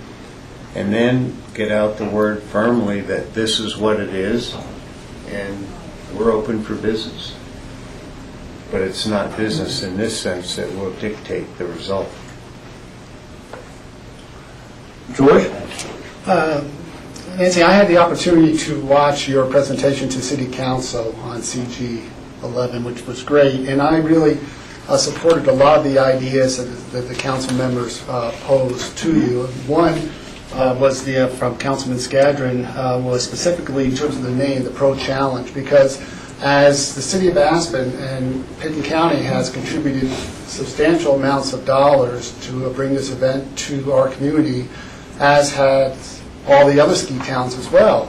And as you said earlier, this is a tremendous marketing advantage for not only us, but for all the ski towns to highlight Colorado in its best light. And I think that should be indicative in terms of the name as well. Without the contribution and the commitments and the work from the ski towns, we wouldn't have a Pro Challenge in Colorado, at least to be as successful as it has been. So I think that was a great comment by Councilman Skadron, and I would support that fully. That also provides more cohesiveness for the future of the race, more cooperation between the ski towns, so we're not competing against one another, and we're all in this together. So I thought that was really good. The other take I got on that conversation was in terms of the long-term commitment, and still the challenges that we face, the city faces in terms of the impact it has to the community, not only the business community, but just the community as a whole, and how do we address that as we go forward? Having a finish and a start this year, we saw more of an impact in terms of the road closures in downtown Aspen and the parking issues. And so that's a challenge that I think we'll continue to look at it as you go forward on this. And perhaps, I know, one of the opportunities maybe in terms of a bid is to bid for the initial start of the entire race. And if that's on a weekend, that would be a great opportunity to build a weekend event around that, and then as a kickoff. So those are some ideas I have, but I certainly supported the ideas that City Council had as well in terms of supporting this race, looking at the long-term benefits, but some of the challenges that we face as a community. Okay. Wow. Nancy, I think you did a fabulous job. I think all the people that were involved with the City Parks Department, the Special Events Department, really put on a great event. And the marketing dollars, like you said, the intangible that we can't determine from all this is just, it's really great. I mean, I have friends in Alaska, friends in Vermont, friends in California that have all called me and said, you know, I saw this bike race going through Aspen, and you know, to me that just says it's there, it's out there, and it's out there in the public. It really is a great job and a great show. I really liked the new location of the finish, the new using that the Pepke Park for extra activities, using the streets going down there versus blocking the streets in the retail area. I know the retail had some, what I would call minor concerns about the fact that it does affect their retail business. I would probably say the same as a restaurant. I probably do about the same amount of business that I would if it were not here, but I'm not saying that it's not a good event, because I think it pays back tenfold other times.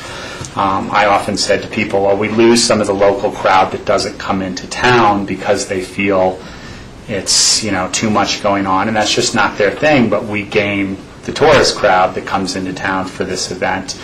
Really hard to say whether it's a net gain or a net loss for me. It's somewhere close to that. With that said, I think one of the important things is to learn, and I know you're taking diligent notes. I've talked to you about a lot of the things. You probably get sick of getting phone calls from me or my manager about various things, making the event better every time. You know, and one of the things I think is we mentioned a lot on the first race, which is the street closures, and using the parking that we can with allowing the parking that they need. I know it was a fabulous this year having the buses in town. I was downtown early the morning of the race, watching guys do the final tunes on the bikes was amazing. Watching the guys come out of the buses after their team meetings was amazing. I mean, you weren't behind a gate for this. You were there right next to them as they were kind of doing a little loop in the middle of a closed street to see whether or not their gears were switching properly. That was an absolutely fabulous experience that you can't get on TV. So I put it out there to all the people to tell their friends that it is a true experience to come and see these events and not watch them on TV, because you do get to participate and be a part of it. The day after the start, or the day of the start, one of my big concerns, and I was talking to Devin Paget, who does a fabulous job, he should be commended as well for all sorts of special events that he does. I asked him, well, what time are the streets going to be opened up? Because my concern is getting my restaurant open up that night and having customers come in. And his response was, I can't remember if it was 4 or 6. There was a set time that those streets were going to be opened up. Turned out the streets were opened up by noon, and a lot of the car traffic was allowed back into the city by noon. We need to take note of that and say, you know, listen, town is not closed off until 6 o'clock. That's just the default date or time that we're going to make sure everything's clear. But staging that opening to get more people to come in towards that later afternoon and let it know that, you know, it's a morning start and we're going to clean up as quick as we can. That's always a big thing. And the night time as well. What's available at night and getting that message out, like you said, getting the right message out. I have 2 questions. You can take them in either order. One is on the back of our packet on the very last section. Always have this financial and budgetary impact. And you mentioned that you're still finalizing invoices and revenue, and that there will be, I suppose, some sort of revenue expense statement, and obviously government subsidy as part of that for the benefit that it creates into our community. But I don't know that we ever saw one for 2011 either. I'd like to see those two compared, and I'd like to see, really an analysis of the flow. I know it's a nonprofit, so there has to be some sort of financial statement, I guess, public tax return on the nonprofit side of things. So that's my one question. My next question is, I'm hearing a lot of rumors about 2013. I'm hearing a stage race up and down the bells to keep people for a start, a finish, and a start, or something like that. I'm hearing all sorts of fun things, and if there's anything that you can, so those two questions, when will we see the budget stuff, and what will we see there, and what do you have planned for 2013? So you will see the 2012 budget when it's finalized. So, and again, I can't tell, we're still waiting for things to come in, so I don't know.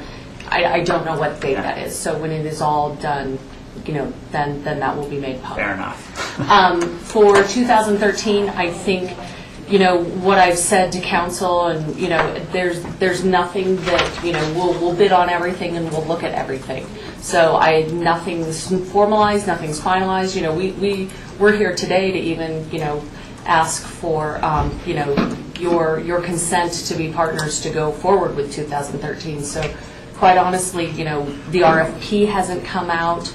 We're working on just some very conceptual big ideas, but nothing's everything's just right now kind of that. It's a discussion. I would tell you that most things are rumors, and most things are just people talking, and wouldn't this be great, and wouldn't that be great. We hear I field a lot of those phone calls, but right now we'll, as I told council, we'll bid on everything. We want to pursue everything, but what that looks like, I don't know. And then of course ideally they choose us, and what they choose is up to them.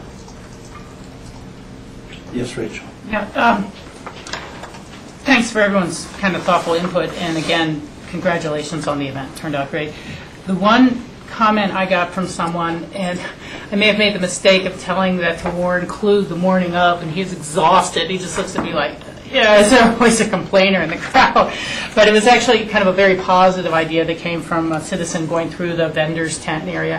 And he said that he thought this logo we had for the Aspen stage was the best of all the logos across the area. But there were no T-shirts or posters available with the Aspen name and the Aspen logo on it.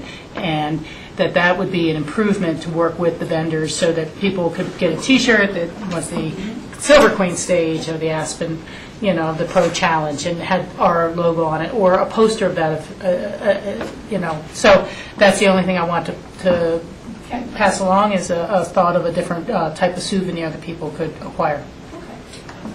Yes, Jan. And Nancy, obviously, as I've mentioned to you several times before, great job by all involved. So from you and then everyone else, leave it at that. As far as the partnership, of course, this year we agreed to be partners, and next year I would hope that we would certainly agree to that. Is there a timeline when you would want that officially? Some general direction, support that we are going to partner again, because we need to be aware of that. Probably, today if we could kind of agree that yes, that's something we're interested in. The RFP should be coming out any day now, and I don't know. What I don't know is when it's coming out, but also when it'll be due. And so that's something we were able to put on the RFP. Last year, saying we're partnering, and what we did is, if you remember, we just kind of left it very similar to this as yes, let's move forward. We do want to be a partner in some manner, and then we came back at a later date and finalized that in-kind services. And so that's how we proceeded last year, and that's, I guess, maybe a good template to work off of this year, because I don't, there isn't anything that says the RFP will come out on this date and it's going to be due this date. I won't know until we get that. Well, for that general support, I would certainly, as an individual commissioner, agree. I just think it's a great event beyond any calculation of dollars, meaning return to the community. You spend some to make some, but it's the bigger picture that counts, what it means.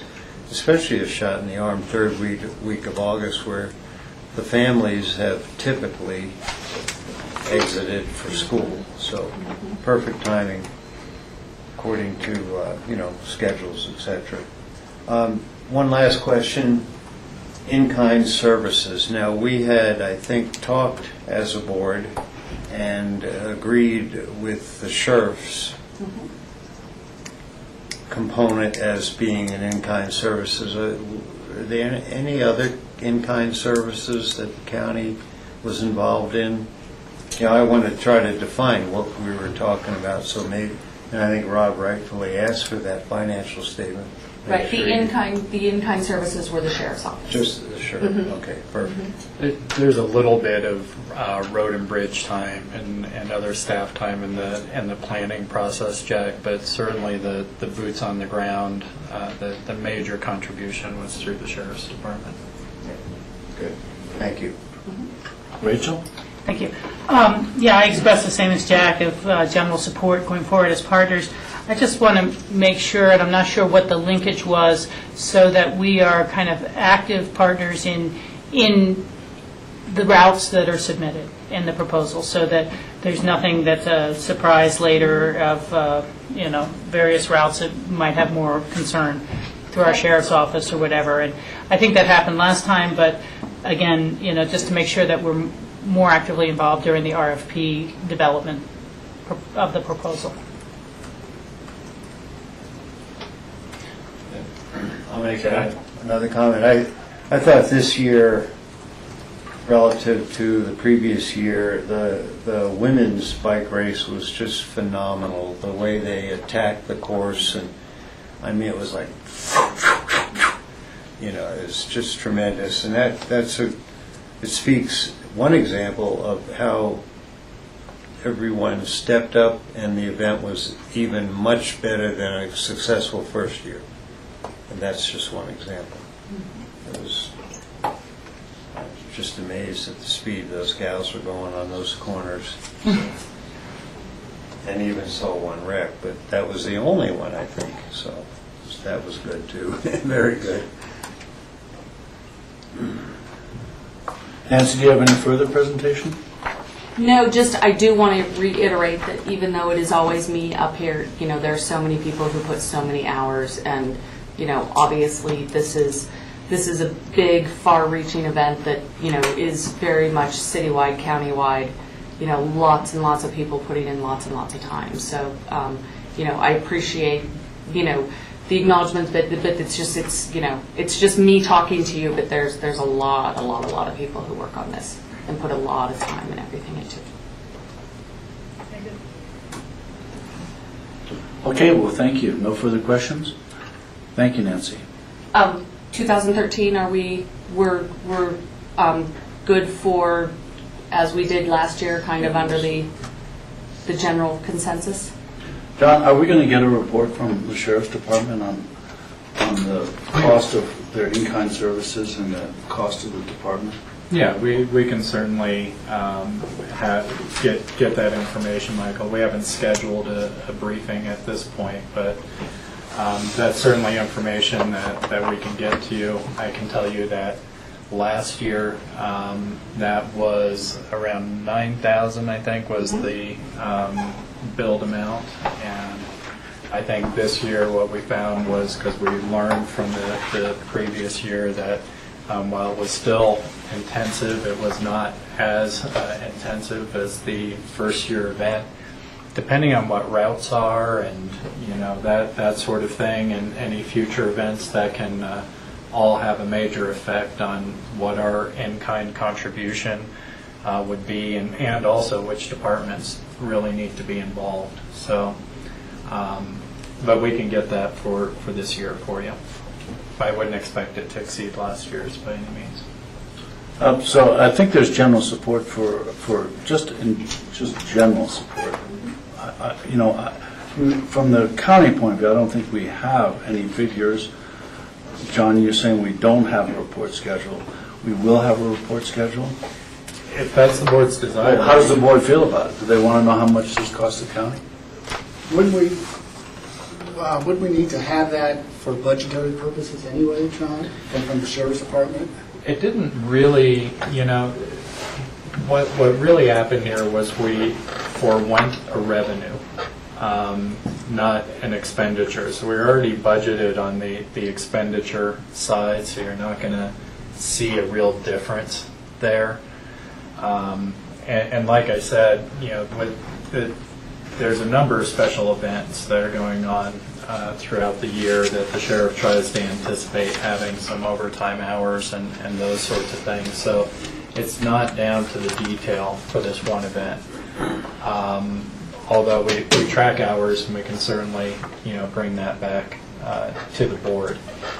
The challenge on the revenue side is even greater because sales tax isn't reported on a daily basis. It's reported monthly. And so outside of the lodging statistics and such, I think the city's been collecting. It's very difficult for us to pinpoint the revenue side that would most immediately impact us, which is sales tax, for those few days that the event was in town. So very hard for us to estimate on the revenue side. We can definitely give you an estimate on the cost side. Our goal when we set out was there were at least two major special events that the board had talked about supporting, that being the Pro Challenge as well as X Games. And there was a desire not to exceed any more than $50,000 in support of those two events, and I believe we're well under that at this point. Yes, Jack. Yeah, I'd hope we were way under that, but we agreed to support the in-kind with, the sheriff. And I would be interested in a number, certainly a final number, not an estimate, but not any visit. I mean, I think we heard from the sheriff generally, and this is general news, that the event was well run, no problems, etc. So I don't need a report per se, or have Joe come in and give us an update. Just a touch base so we know what scope, what range we're in each time. But I would hope our support is not general, but it's even stronger than general. Thank you.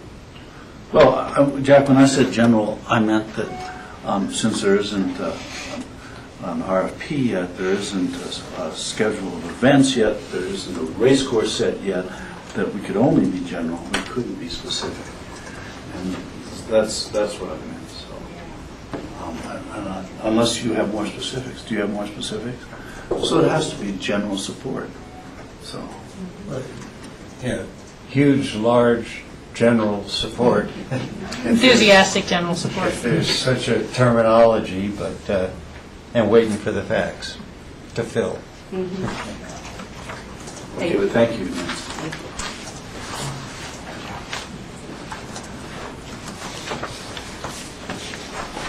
So, John, we have a broadband update at 2 o'clock. It's 1:45 right now. Is there something we could get into that? We could talk about future agendas if you'd like to get those off the table. Okay. Unless you want to take a break early. I know you guys have been at it since this morning. We just took time. So. All right. Future agendas. We are meeting with the Gunnison Board on Monday in Redstone. We are setting up for lunch, so I need to double check. It's right now posted from 1 to 3:30. I need to make sure that should not be from noon for lunch and then 1 to 3:30 for a meeting. And Susan's been in contact with their staff. What time are we anticipating leaving the courthouse then, Plaza? We would probably, well, it depends. I think we're going to need at least an hour to get down there was what we would allow. And so if we're going to be there at noon, we'll try and leave about 11 o'clock. And if it's 1, we'll try and leave at noon. So we'll get those details out to you. Okay. And John, it'd be great if you could have staff do what they did, leave town at 1, for example, 1:10 at intercept lot, etc. Okay. Yeah, see who's got both. That was really perfect. Of course, I asked because it was raining, I had to call and see what was going to happen. And then a reminder, it's not on our future agendas, but this Thursday we do have the first leg of the housing work session with the Aspen City Council. I actually did not bring that agenda with me, but I believe it starts at 9 o'clock and goes all day. What was the final location where we're having that? It's going to be in City Council chambers.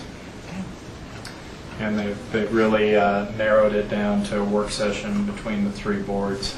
We'll have some staff in attendance should there be questions, and that'll be facilitated by Colin Laird. Okay.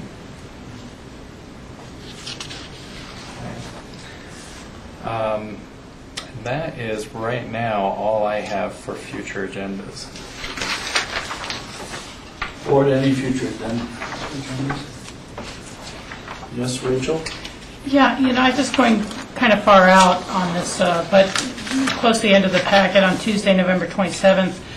I think we should just go ahead and plan on scheduling at 10 a.m. and having more executive session time if we need it or for other items. But, we always seem to run short on matters like that by starting at 11 instead of 10.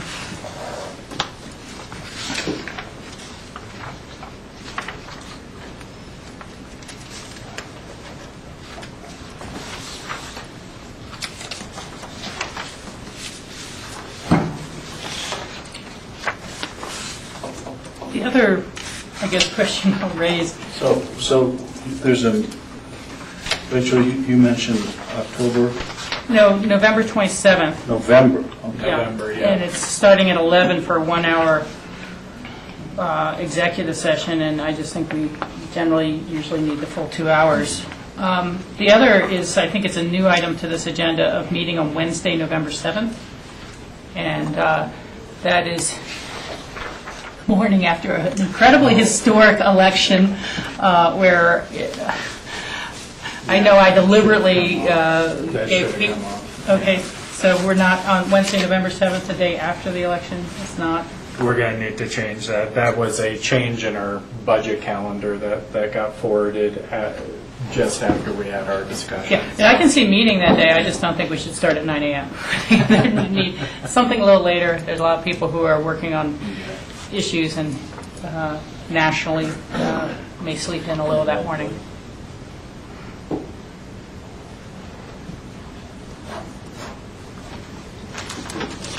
Yes, George. On, back to the executive sessions, on Tuesday, October 9th, we just have an hour scheduled as well. So, again, depending on what we're going to be discussing, we should look at that. Agreed. Especially given one of the topics from this morning's Open Space and Trails exec session, the thought to bring that back to an exec conversation.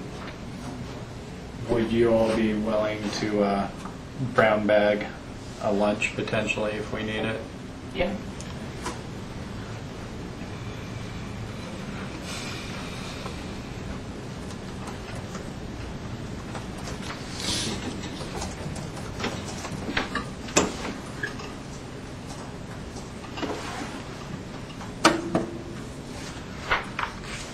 So beginning October 2nd, we are in the Rio Grande meeting room for the duration.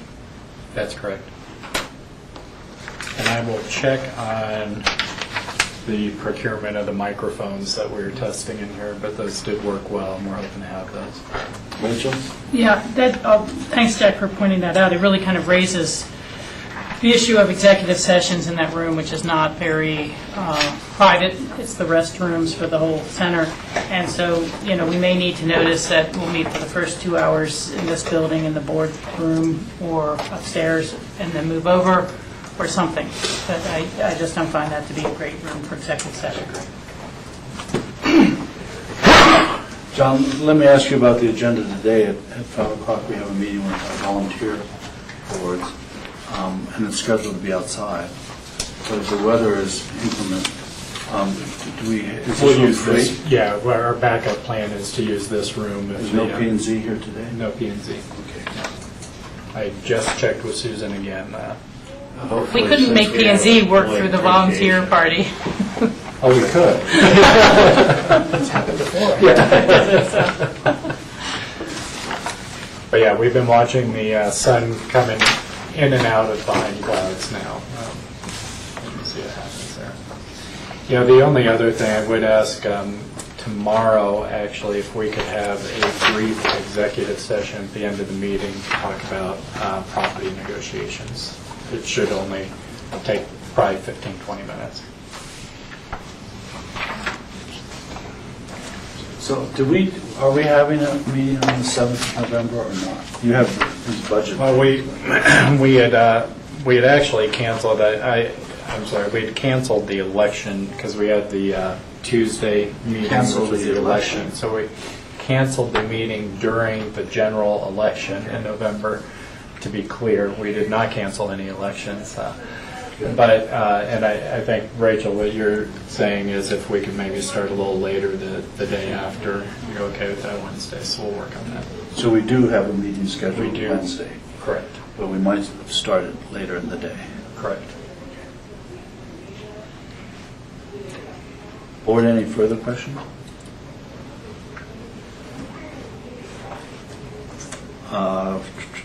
So we just take a 5-minute break and we'll come back for a broadband.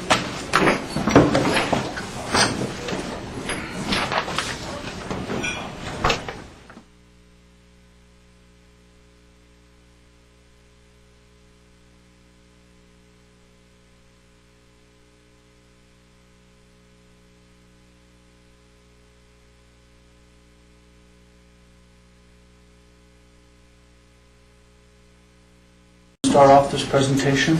I'll start. John, I'll will start? ask Kevin and Paul to go ahead and get into the hot seats right up here, right in front of you. All right, John, just let me interrupt for a second. You know, the public doesn't know much about what we're doing about the broadband, so if you could give sort of a where this came from, why we're doing it kind of And presentation. that's exactly what I'm going to do, and then I'm going to turn it over to the guys who've really been working on it to talk about some of the details. So, in the board's retreat in February, we talked about how we were going to approach implementing the county's strategic plan, what were the next steps, and the board came up with 6 goals, and one of those goals was extending broadband and cellular services throughout the county and starting to explore if and how we might do that. That discussion followed the county putting a ballot question on last November's ballot to allow the county to use funds from the translator system, which currently extends television and radio signals throughout the county, to be inclusive of us also being able to use those funds and sites and assets for cellular and broadband. And in a subsequent discussion, the board authorized county staff to engage Kevin Ward, who's going to speak with you in just a second from the Aspen Strategy Center, to help guide us through a process to determine how, really how we could accomplish what is a very ambitious goal at the end of the day. And so, Kevin really facilitated a group, and I'll let him get into that. But in essence, what we have done to date as a county is we have analytics basically of where cell and broadband services are currently available throughout the county, and more importantly, where they are not available. We then followed that up with a set of analytics to determine where would infrastructure need to be built to best accomplish the goal of providing ubiquitous cellular and broadband access. As it turns out, the mountains continue to be a challenge, as we'll talk about some more.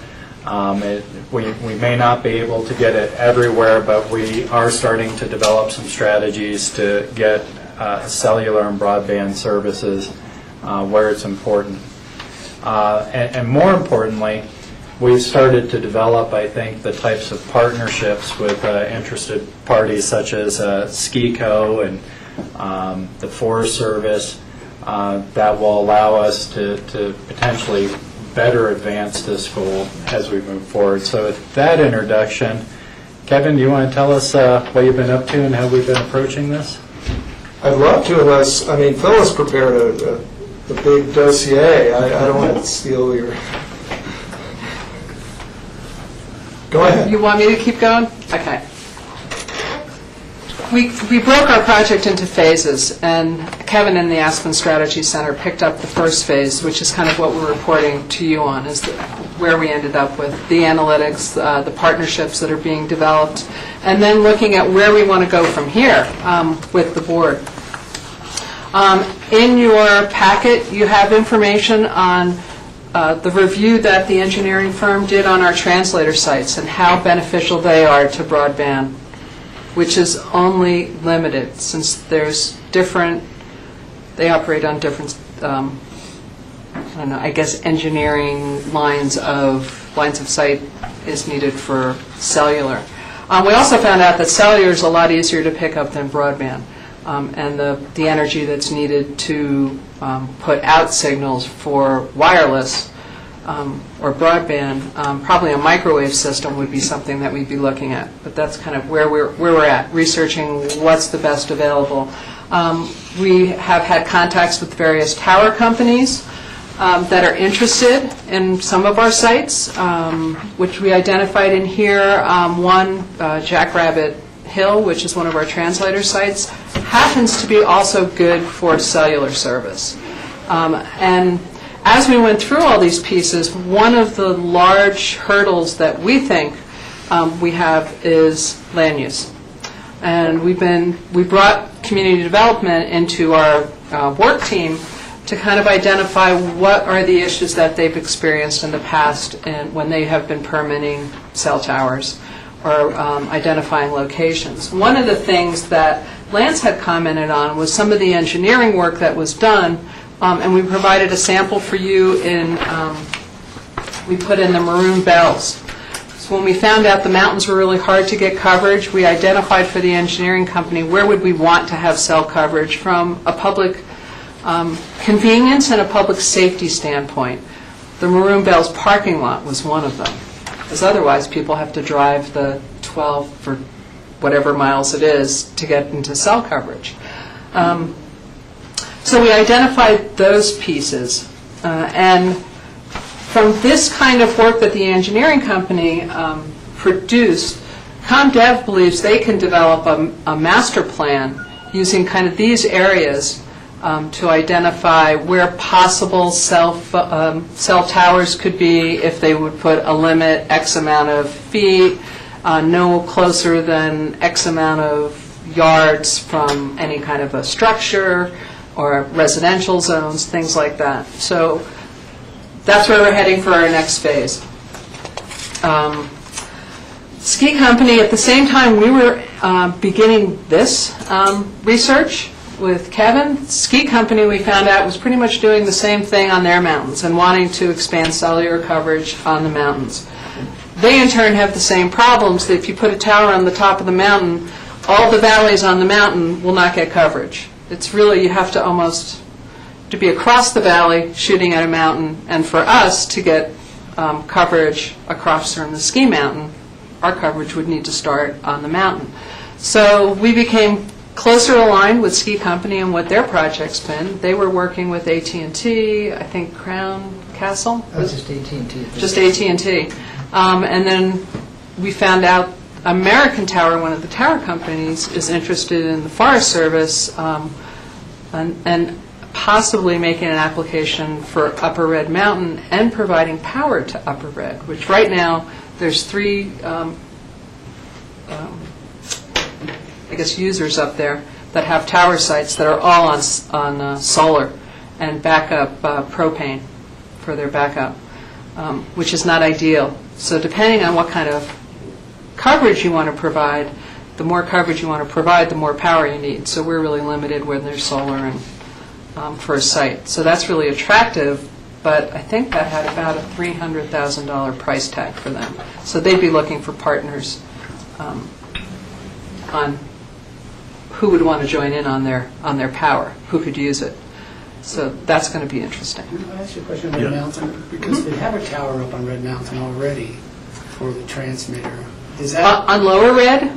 There's Lower Red and Upper Red. No, this is on Upper Red. On Upper Red, we have a communications tower. Communications tower. Public safety communications tower. On Lower Red, we have a translator tower. The Forest Service is interested in shutting down Lower Red. They'd like us to vacate that. The only way into that, I understand, is hiking in. You actually do get to drive to Upper Red when it's really nice and dry and not muddy, which is a very small window.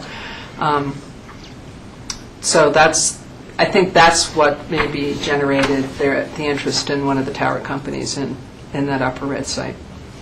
But it's been interesting to see, so overall we were looking at what assets do we have, what other properties does the county have that are possible for cell development. Ski company kind of did the same thing, where their sites, like the Maroon Bells, if we went, I think it's from Williams Hill to the top of Loge Peak, we can get into the Maroon Bells parking area for cell coverage. And we even talked about possibly, you end up with signs, road signs where, you're in a cell phone reception area, out of a cell phone reception area. So at least people would know where you could get coverage. The top of Independence Pass has remained, I think, elusive. It's really high up there and really far away. We think Upper Red can get somewhat up 82, but not very far. So that's what we found out. I identified some key discussion items. At this point, Aspen Skiing Company is partnering with us as far as now formally identifying what sites can be used. A little more development. We have them geographically located. Now onto engineering, what could be built, what fits within our land use, kind of taking it the next step. What other stakeholders are out there? Snowmass Village, because of the Snowmass ski area. Jackrabbit Hill, where we have the translator and is attractive for cell coverage. So there's that site. And then obviously the Forest Service, they hold a big piece, so we want to entertain at least getting those folks at the table and all talking about what do we have, what can we do. And then the land use on the Forest Service property was interesting too, and how that fits, because there's so much that's that would be good locations are really in the middle of nowhere, the places that would be good tower sites. And the one on Upper Red, I was surprised when I got up there how much was up there, because you don't see it. What aspects of the network, if we get there, are better to build ourselves? Ski companies asking the same question. What do they build themselves? What do we contract out? What do we lease out? I mean, one of the tower companies said, well, we'd be interested in managing a tower site for you, and then we will contract with the vendor. So the carriers, typically on a tower, 2 to 4 carriers. Big carriers are AT&T, Sprint, Verizon, and T-Mobile for this area. So how many carriers can you put on a tower? You want to be able to have competition and have more than one.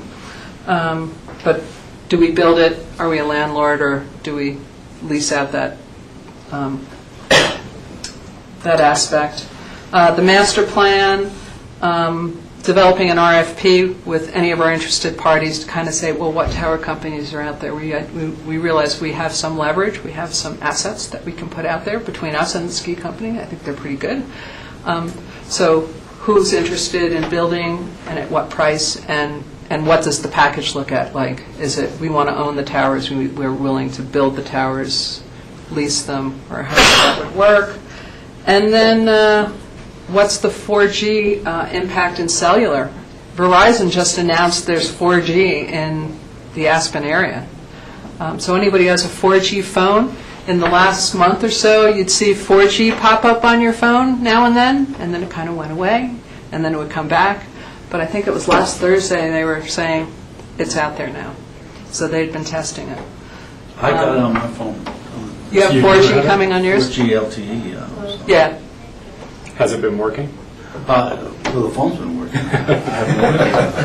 It should be faster than what though, it's always hard to tell. Yeah.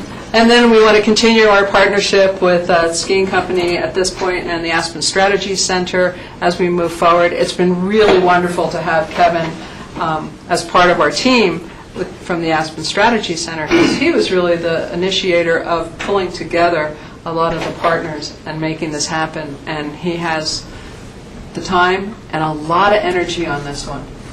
It's been great. So that's my piece. Kevin, you want to add anything? Well, just simply, we started off with what's the objective? The objective is ubiquitous, world-class broadband service. I mean, they have better cell service in Zimbabwe than they have in Aspen. And so we said, okay, how do we make that happen? And it's simple. You basically look at where you have coverage, where you need coverage, what can fill those gaps, and then we started with, okay, what does Pickens County own? What additional spaces are we going to have to get? We got the analytics, as Phyllis said, and you can't operate without data. And now we have about 4 million data points of coverage for all of the carriers. So, and this is really important because there's a step in there where you have to sell yourself to the carriers. And that's where these infrastructure companies come in, Crown Castle and American Tower. They're essentially landlords. They come in and they say, love that site, love that site, love that site. And then their marketing people talk to the carriers and say, if we build it there, will you pay us X amount a month? And so that's the business they're in, which gives us an opportunity to say, we're glad you love that site, and we're going to share the profits that you make off the carriers, and it gives us a good negotiating position. But eventually, it's either going to be Crown Castle or American Tower that builds these infrastructures, because they have all the engineering, they have the financial wherewithal. They're both big national corporations. They can, for example, if we say we love something in Redstone, and they say, okay, well, let's see, and they talk to AT&T, and AT&T says there are 200 people in it. No, we're not going to do it. And they say, well, we'll give you a free tower in Ohio if you let us, if you put this into Redstone. So it gives us this multiplier ability to get the ubiquitous coverage we're after. And similarly, as a group, because we're coming on as SKICO, Pickens County, RAFTA's on board, we're the Roaring Fork Broadband Coalition, and by staying as an incorporated group, we're preventing these things like American Tower coming over to Red Mountain and kind of talking to Pickens County, but not SKICO or anybody. And you get this hodgepodge, which will not result in a comprehensive, universal, smart, complete system. So I guess the baton is passed. SKICO, we're now having a meeting on Thursday with all of the stakeholders, and it's an engineering meeting, and we're going to look at the coverage and the schematic of what the ideal network would look like. And then, as Phil said, it comes down to expediting the permitting process and a little bit of the political part of it. The master plan, the making people realize you can't get cell service and not have something that gives you cell service. And that's going to be an interesting challenge, but we're going to try to be proactive about that. George, you had a question? When you're talking about these partners who go before these entities that would provide the towers, you talked about Redstone, and I was thinking about also the frying pan. So, for example, Redstone, would we want to bring into discussion Gunnison County because they have an interest in marble? And when we look at the frying pan, would we want to bring in Eagle County because they have an interest up there as well to build on that? Have we explored that? Well, it's on our joint agenda with Gunnison County, just to give an update on what we're doing with broadband and how we're approaching this. I think one of the challenges we ran into, George, and we didn't give you the full package, like Kevin said, there's 4 million data points, and so it's a really thick book of maps and such that's also got a lot of good proprietary information in it right now. So one of the things that we learned through those analytics is serving those communities, especially in those valleys, is really challenging. And so what we're likely going to be able to do is build infrastructure, for example, to serve Redstone, the Redstone community, and take a whole nother separate infrastructure to serve Marble. It wouldn't be the same infrastructure to serve both. And so right now we focused on those assets within Pickens County. Redstone was a natural one. We maintain a phone still at the fire station so folks can make emergency calls, versus having cell coverage available in that community. We also targeted, as we looked at the Frying Pan Road, because of the topography, it's still very difficult to get coverage along the whole frying pan, but we did identify locations that could be cellular hotspots. I don't know what we'd call those necessarily, but looking at the dam or the marina, which is in Eagle County, or we do have analytics that show here's how we can serve some of those key points where people are congregating. Same thing with the Maroon Bells. We didn't find a good strategy to hit all of Maroon Creek Road, but we did find a good strategy, as long as we can continue with our partnerships, to get cellular and internet service to the parking lot, which serves both a public safety as well as I think, customer kind of need. And so that's what we did with the analytics. We've also identified, I think, some hot spots going up Independence Pass that we could cover, but that one is, a real challenge because of the utilities. And so what we're trying to do now, because each of us owns assets that's beneficial to the other partners. So, for example, it's kind of like artillery, I think was a metaphor. It's easier to shoot across than to try and shoot straight down a hill. And so if we can share our assets so that SCECO can cover their full mountain, that would be really an outstanding customer experience versus being able just to get it at certain points on the mountain. Likewise, if we can use their resources, then their sites to shoot to areas we want to have covered.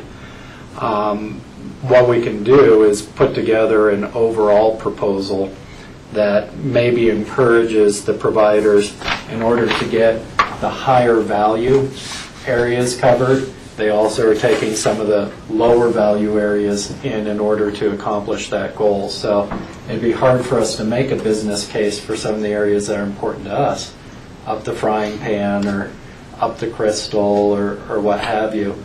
But as part of a larger package, it starts to make a lot more sense, and we get that ubiquitous coverage that I think benefits people who come to visit us as well as people that live here every day. And so we've got all those analytics for Woody Creek to Snowmass and such. And so we've tried to set our partnerships to where the infrastructure would cover the hot spots we're trying to cover, and then expand out, I think, to talk, to see if we have a model that Gunnison County could use or Eagle County could use, or that we could extend farther down the valley. Is the phone a Redstone a Craig phone? We've upgraded. It's a We haven't heard from the ski company, and I'm sorry, I don't know your name. My name's Paul Major. Paul, give us an outline of why the ski company is interested in broadband service. Well, I think to the points made so far, it is about customer service, certainly. Get a lot of people who are, dismayed that they can't make cellular calls or get data on their phones in the remote areas that we serve, places like the Sun Deck or Elk Camp, for example. Sam's Knob has some coverage that comes up the hill, but there are a lot of very remote locations. The other issue is we would like to have that data for our own employees to use. Ski Patrol, for example, to have access to data coverage on a mobile device as opposed to just radio. So it's clearly a customer issue. We found, what kind of pushed us along was the fact that, for example, AT&T was so clearly interested in our locations, and we're working with them. So not only are we talking about these macro, large cell tower macro sites that cover square miles, but also much smaller, what was called a distributed antenna system, small cell sites that can be located inside of a building or cover, just kind of a small area where people congregate. So those are some of the filler things that we're working on this season to try to cover spots where people have complained that there simply is no cell coverage, and it's impeding their enjoyment of their vacation experience, really. So those are some of the primary drivers for us, and we think the carriers are deeply interested, which is a good sign. It's very hard to sell carriers on, I've got a great spot over here. That just doesn't work. They really have to come to you, and we're seeing that, certainly. AT&T has said, they look at their customers that out of Denver on a weekend leave, and how many thousands of their customers go into the mountains on the weekend to recreate, and they simply have no coverage. And the expectation really is seamless, ubiquitous coverage everywhere I go. So they're focusing really on quite a few ski areas in Colorado, Aspen notwithstanding. So do the company employees communicate with each other via cell phone, or do they try to? Primarily by radio. We use a licensed radio system for patrol and for lifts and all that. But, cell phones, everybody defaults to their cell phone pretty much, for almost everything. Plus, people are getting email on their cell phones as well, as part of the standard communication package. So it really has become a critical tool for the business, I would say, as well. And we put some Wi-Fi up in the Sun Deck last year, guest Wi-Fi. We use the same system that we have in our hotels. One of the reasons for Wi-Fi, for example, is that our international guests do not like using their 3G or 4G cell phones. Some of them won't work in this country, for one thing, and secondarily, it costs a lot of money for the minutes. So if we can give them Wi-Fi, for example, it's free, and that's great for them. They want to be able to Facebook and upload their photos and videos and tell their friends what they're doing. This project doesn't necessarily address Wi-Fi initially. It does address 4G coverage, 3 and 4G coverage, but ultimately, these carriers will be able to help us build more ubiquitous Wi-Fi coverage in certain locations as well. So it's kind of a long-term strategic plan. And in working with the county, one thing we noticed was we're all on the same page. We want to improve coverage, and we need to do it cooperatively because a cell network is really an organism. This is what we've learned from our studies. If we put up a tower where we think it's great, it may not work for anybody else. And what's interesting is that even the carriers do not use the same frequencies and the same types of radios. The LTE 4G from Verizon is not the same as the AT&T. It's not the same as UTMS, and you hear all these acronyms. So it has to be designed strategically so that when you pick locations, you will attract all 4 carriers will say, that's a great spot for us. It covers all these areas. Boy, if you could just move that, half a mile this way, that'd be great. So the key to making it productive and profitable is to make sure you get as many carriers on these towers as possible, and then you're covering really the needs of all the folks in the community who use these various carriers. Well, and also, obviously, you're putting up fewer towers. We want to put up as few as possible and get the maximum coverage for that. In a minute, Rachel, has our safety people been involved in this project too? Isn't there a large safety component to this? Yeah, the first thing we actually did on the county side was I kind of called it our Crayola project, really, where we took maps of the county, and we did go to our public safety agencies as well as county staff and such, and we started drawing by tiers, what would be your top priorities, what would be the next. I think we drew it out as 3 tiers where we actually colored in areas of the map so we could start to see where we'd want to see coverage as a first priority, a second priority, and a third priority, so that we could give, and that's how we've derived some of the hotspot areas. If we couldn't, because of topography and technology, if we couldn't find a good solution to provide, cell and internet service to the whole area, what areas were we going to prioritize as hotspotting? So that's how we went ahead and selected the areas that we did, Michael. So you talked to Mountain Rescue, for instance? Yeah, it was the whole, was it through Public Safety Council or Communications? It was our Communications Committee, which has Mountain Rescue and all the fire districts and law enforcement agencies. Rachel, you have a question? Yeah, thank you. I have a couple of questions. And let me just say, I feel like I'm approaching this from the point of view of a citizen who does not understand much of this at all. And I think that we use these terms so interchangeably that I think people get confused, because the ballot question was expanding broadband to everyone as much as possible. And then we always just are kind of talking about cellular towers. And so I don't know if we need to develop a common language, or are we saying if there's better cell service here, people will be able to use their smartphones and therefore access the internet, at what level, but I think we need to get a better language going about it so we all feel we're consistent on the same thing. And the other is, I am thinking kind of about how do we report back to the public the stages of progress as we go forward. We're not going to release this much with 4 million data points on it.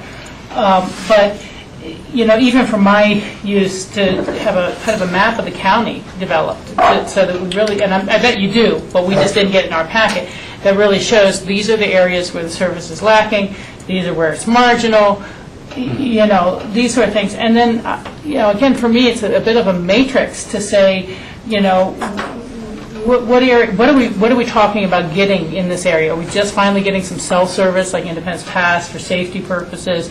Is this going to get us broadband in this area for economic development or, guest enjoyment? And then what are the priorities based on safety, again, economic development, whatever those things are. But I think this is going to be a multi-year, long-term, sustained effort. And to be able to show people that we're moving forward on a given path, I think is really important in an understandable way, And this to me is really challenging because, a lot of, for me as a city resident, I have great service. I have Comcast, I have what I need. I know when I hit a black spot on my cell phone, but I don't really use a smartphone. I want to make sure we're not seeing it, and I understand the partnerships and who we have partners with you want to work with first in many ways, but I don't want it later to be perceived that all of the interests went into the urbanized area and the other areas were left behind. I mean, that in the timing, in the phasing of this, or in the proportion of expenditures. And so, again, I can really see the type of matrix that goes forward that talks about, this service and this location has these values and has these potential partners and has this potential cost. And I think that, to me, is the type of report back to our public we need to have for the faith they showed in us with the vote. And then I'll leave that comment there and make 2 other really brief ones.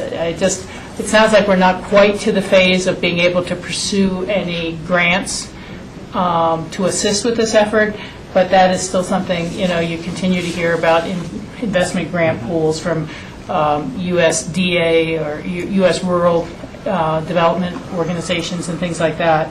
So what grants are possible out there? And then have we really fully investigated the kind of real low-tech options that have been happening in other places of the country where they're literally just bouncing a signal from telephone pole to telephone pole to get up and avoid the terrain issues. And I don't know enough about it, but I know there's multiple vendors of those type of solutions showing up at the National Association of Counties meetings, for example, so that you might not get up the frying pan road by towers, but maybe you can bounce off the telephone poles, the electrical wires to get up there for those folks. And so I just want to make sure we're having that kind of, not just go straight to the high tech and to the highest service, and everyone has to have 4G if other areas get nothing at all. I'm sorry. Because Rachel, I might be able to, you've provided a good segue maybe to talk a little bit, because I kind of see what we're proposing right now as a dual track to answer the types of questions in a more public way and well-vetted way. One track is to be looking at a land use component of this, because there is a significant land use component. And right now, because we haven't had this type of information available to us in the past, and I'll ask Lance to jump in and correct me, but because we haven't had these types of analytics in the past, we haven't been able to really have a good understanding of where infrastructure might need to get built. And generally, when you're shooting a cellular signal that goes to one of these phones, you're now getting internet with it, and it's coming at what's considered broadband kind of ranges if you have a good signal strength. And so that's part of the engineering piece. What I think we've got right now is we've got fairly good analytics probably within a half-mile radius. Is that fair? So we don't have it pinpointed. But we do have enough, we think, to start maybe looking at a land use process where we could say, gosh, if it's within this area where we know it will cover X, Y, and Z, and we put certain conditions on, what the height can be, and are there mitigations for visual, like pine tree type towers and those sorts of things. We can start doing those now and having, if you guys approve a master plan along those lines, which would be a map that would say not exactly, but within a reasonable range where that infrastructure might go, and what that infrastructure might serve, who might gain service from it, and we had an expedited process, then we can get out of the ad hoc, because right now we review these one-on-one, and it takes a lot of time, and it's a disincentive right now for any private investment in that infrastructure. And so that is one track that we want to visit with you about today, to see if you want us to pursue that kind of planning effort that then comes back to you with those maps, and it's obviously publicly vetted, and we have some idea where we'd be willing to do some where we would be willing to see that type of infrastructure developed and expedite it, an approval process, because we've looked at it. So that's one track, and Lance could probably talk a little bit about that. The parallel track then is this partnership, because we still do have engineering and business models to figure out. In fact, a lot of the investment may not need to be out of public funds at all. The investment may come by us having a well-structured request for proposal that you all could vet and see.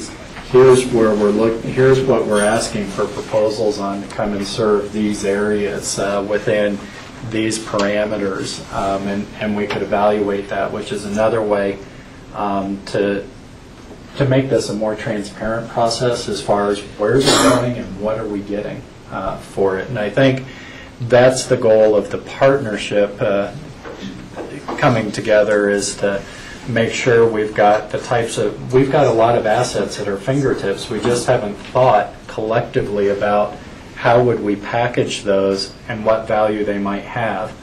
What the analytics have taught us is we have some assets that do have some value, and if we package them the right way, we may be able to encourage private investment. So that would be a parallel track that would help us get not ubiquitous, but certainly far better and far more widespread, both cellular and cellular broadband, I think. So the types of internet that you can get through either cellular modems or your smartphones or those sorts of things. We may not need any public funding to do that. We don't know yet. We may need to leverage some. There's a third track that will probably come after this type of effort, which is to look then at how do you create the types of what they're calling backhauls, and Kevin, you'd have to help me out there, but I think that's what we're hearing a lot about, is bringing fiber into communities and creating rings and such, so that you can provide those other types of internet access. And that's where right now I think most of the grant dollars are available. Jack and I had a discussion with Department of Local Affairs. They've done some funding for these types of projects. USDA's done some funding. We could certainly look at those, but we see an immediate opportunity where we've got assets that we've already invested in, that if we package the right way with the right kind of data and make adjustments during land use approval processes, we may be able to leverage to provide more of that ubiquitous service right now. Jack? So I inferred from us not receiving a binder of some sort that there probably was some proprietary information. After the housing work session, I guess now, because timing, could we check out, commissioners check out one of those or something, so we can, I'm mostly interested in understanding mapping, and gaps and all of that. So that would be a request, you can think about it. And I appreciate what you just articulated, John, because I was noticing that most of the conversation centered around cell service or cell broadband, but I think our goal was much larger. I don't want to use broad, but in effect, computer services, economic growth, all of that would really not happen to a large degree on your phone. It would be, having your database and your home hookup. So that would, I'm inferring, kind of like stage 3 might be more of the fiber optic, because that's really, and we'll know that will never reach all parts of the county anyway. But is there something in between that we can create a link through wireless, maybe these cell towers or whatever, that people can actually access not only their smartphones, but a home computer?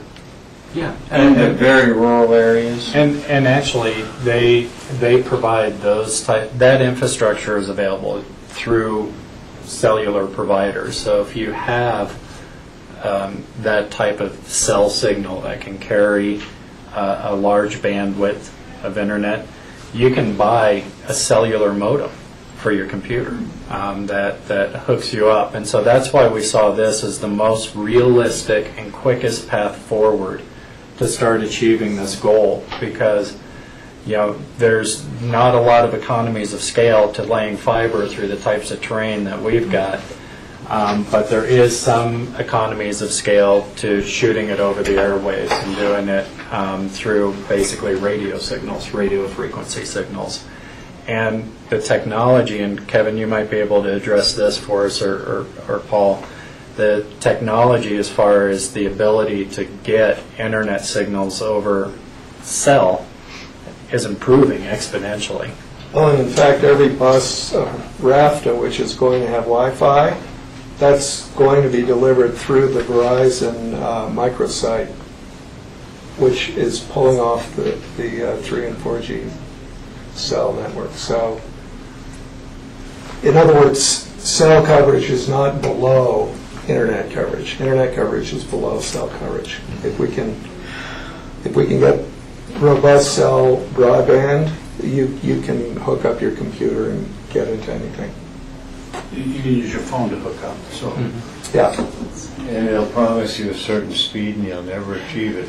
At least where I am. That's how in some A lot faster than 10 years ago.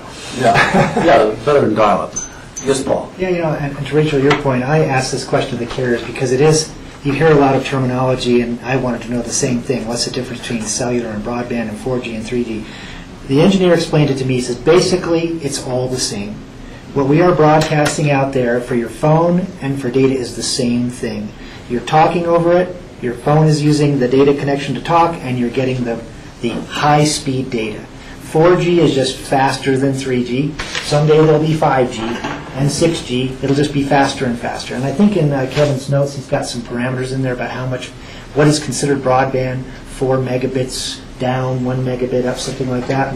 But to that point, when you have this, essentially, a cloud of data available, you can sit at home with your cellular modem, and if you're sitting on the back of Aspen Mountain in Little Annie's, and there's a good solid cell coverage back there, you would be able to use that for your computer access.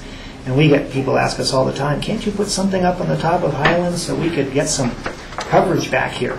So, that's an interesting spot, for example, that's in our little quiver of assets that we have. We actually provided AT&T a couple years ago something that could do cell cell coverage at Maroon Lake, I think, for a short time. They put up a temporary site. Yeah. So.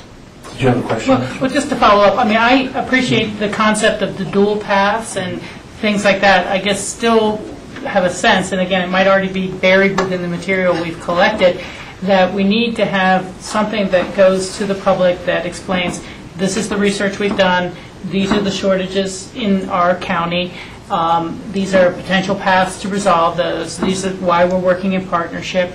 And, I see that as foundational to any land use hearing we may have if we're going forward with that sort of thing, and also towards kind of developing the partnership. But, the public may not think to themselves, oh, that's right, there was that disaster up Independence Pass where no one could call for 10 miles, and that's a priority even though there's no population up there.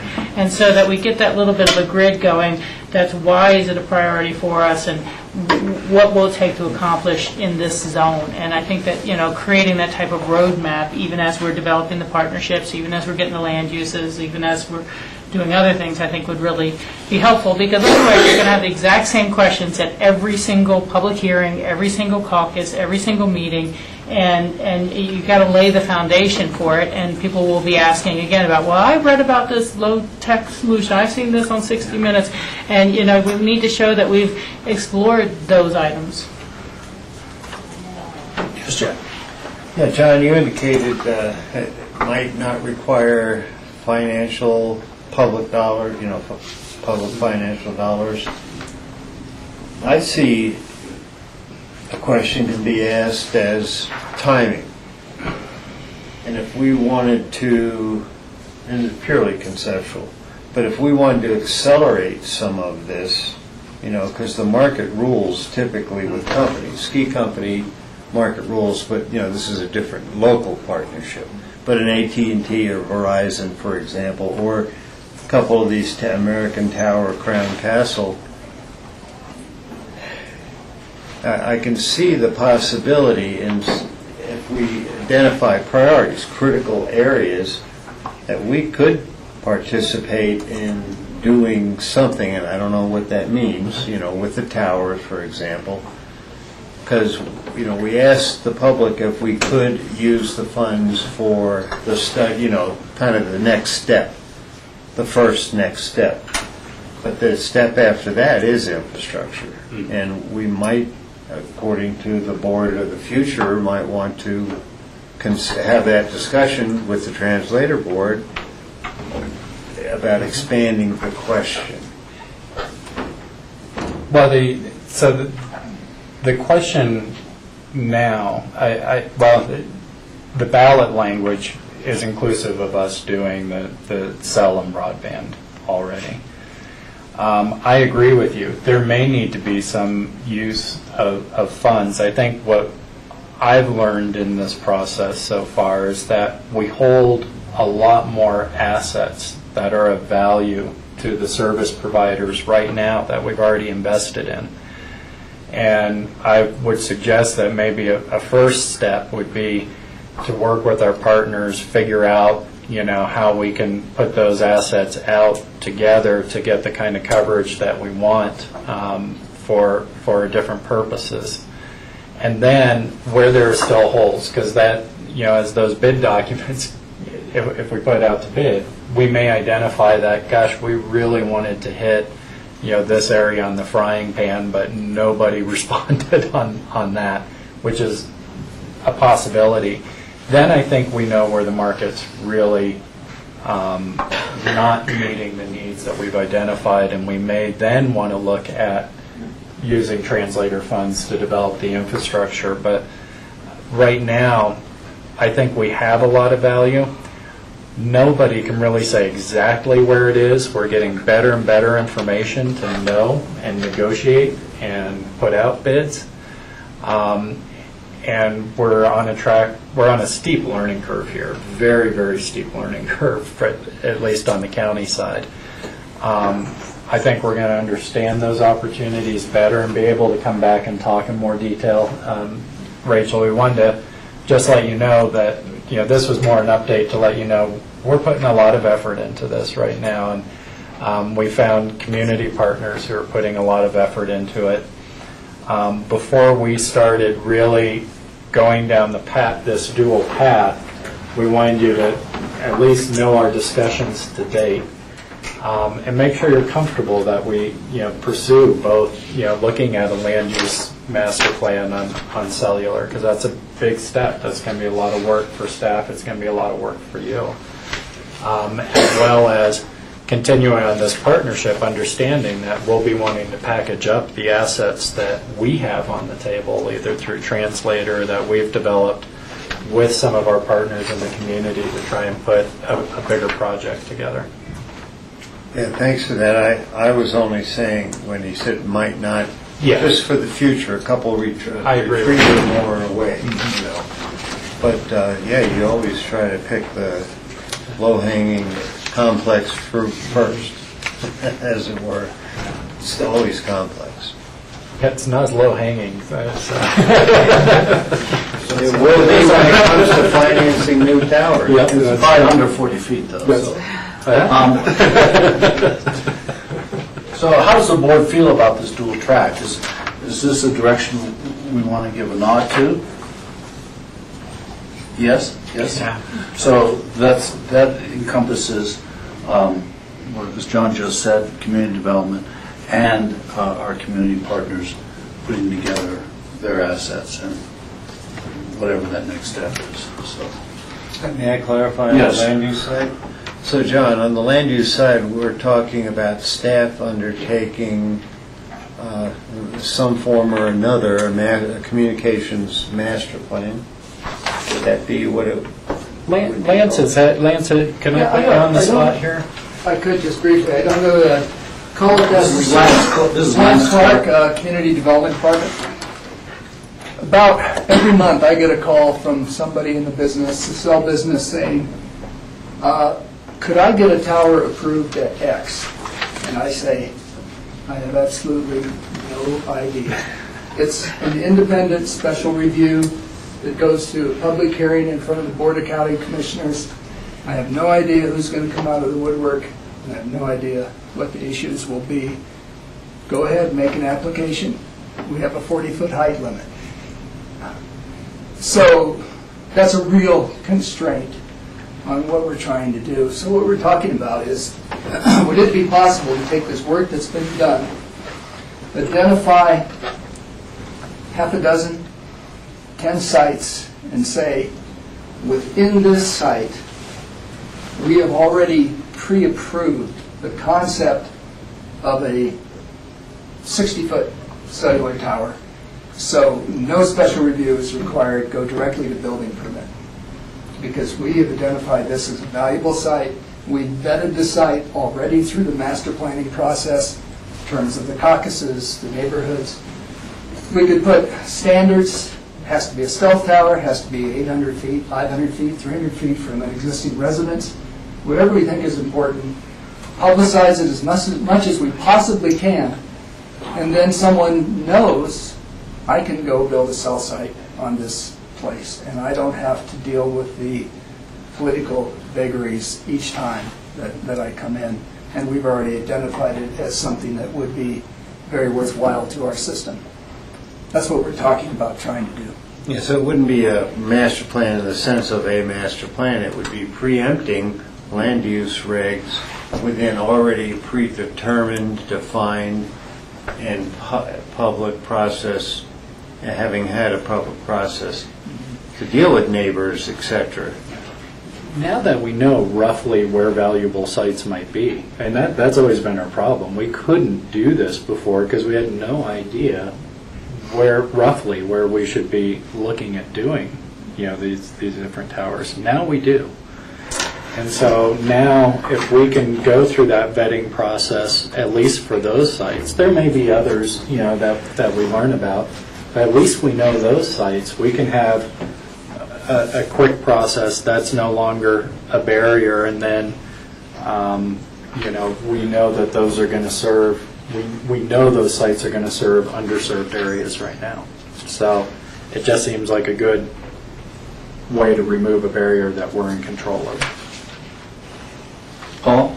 Yeah, to that point, one of the goals would be that if the sites are designed correctly, properly with enough infrastructure, applicants could simply come along and put their equipment on the existing site without actually having to build anything else. If the towers are designed correctly, they can put another radio, another set of antennas. There's enough space in the radio enclosure at the bottom. And you see this in Europe, where they ended up with forests of antenna sites on the top of these very scenic peaks, and they finally said, what we need to do is consolidate this into a single design. There's some really innovative stuff. It's crazy looking, but single towers with potentially 30, 40, 50 different carriers. Clearly, that's not what we're looking at, but the idea is that if you can build it in such a way that people want to leverage it, then even the process of adding someone to it might even not even be within the hands of the county. It would be simply going to the tower operator and saying, I want to put my gear on your tower, and they negotiate a deal, and it just goes from there. So in a perfect world, that might be kind of the ultimate goal. So Jack, does that answer your question? Yeah, and I would assume that as we understand where we're headed, say in the short and midterm, as we also renovate sites, obviously we'd upgrade them to the standard of the now and the future. For example, to co-locate so many hopeful, partners. So it looks like we've got direction to go ahead on the dual track, and the information that we have is available to the commissioners. We could also have an executive session about it too, couldn't we? I would need to check with the legal department. Yeah, right now it's work product, and once we give it to you guys, it's not work product anymore, even though it's still being developed. So that's, and there's a lot. Yeah, I just want to make sure that there's some avenue for us to examine it. So, okay. So whatever you come up with is fine. Okay. So, community development, we'll start working on their project now. Is that what we're looking at? Yeah, we'll get together and figure out that plan, and we probably have some more engineering to figure out to get those sites all nailed down. But we're a lot farther along than when we started, and it's moving along pretty well. Yeah, well, when we started, we didn't know what we were talking about. Now we sort of know. So, and I just want to thank the ski company, too, for coming forward. I think it's a great partnership, and it benefits, I'm sure it benefits the ski company, but it benefits the entire community. So that's really a fruitful partnership. So we'll take a couple-minute break, and then, actually, 15-minute break. Before we have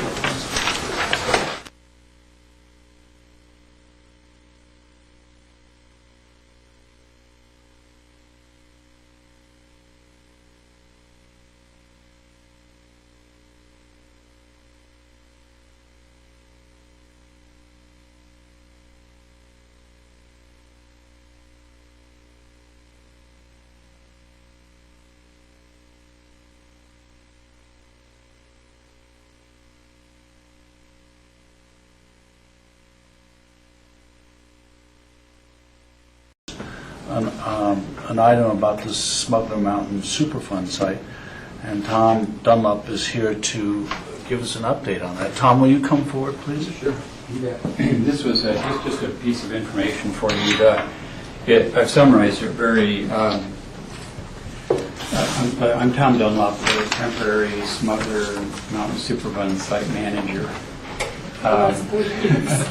There's lots of different hats. That's right, yeah, in this case. So the Environmental Protection Agency is required by the consent decree that the county signed with the Environmental Protection Agency and the Department of Justice to bring settlement to the Superfund site designation of the base of Smuggler Mountain. And their EPA is required every 5 years to do a site visit along with the state of Colorado.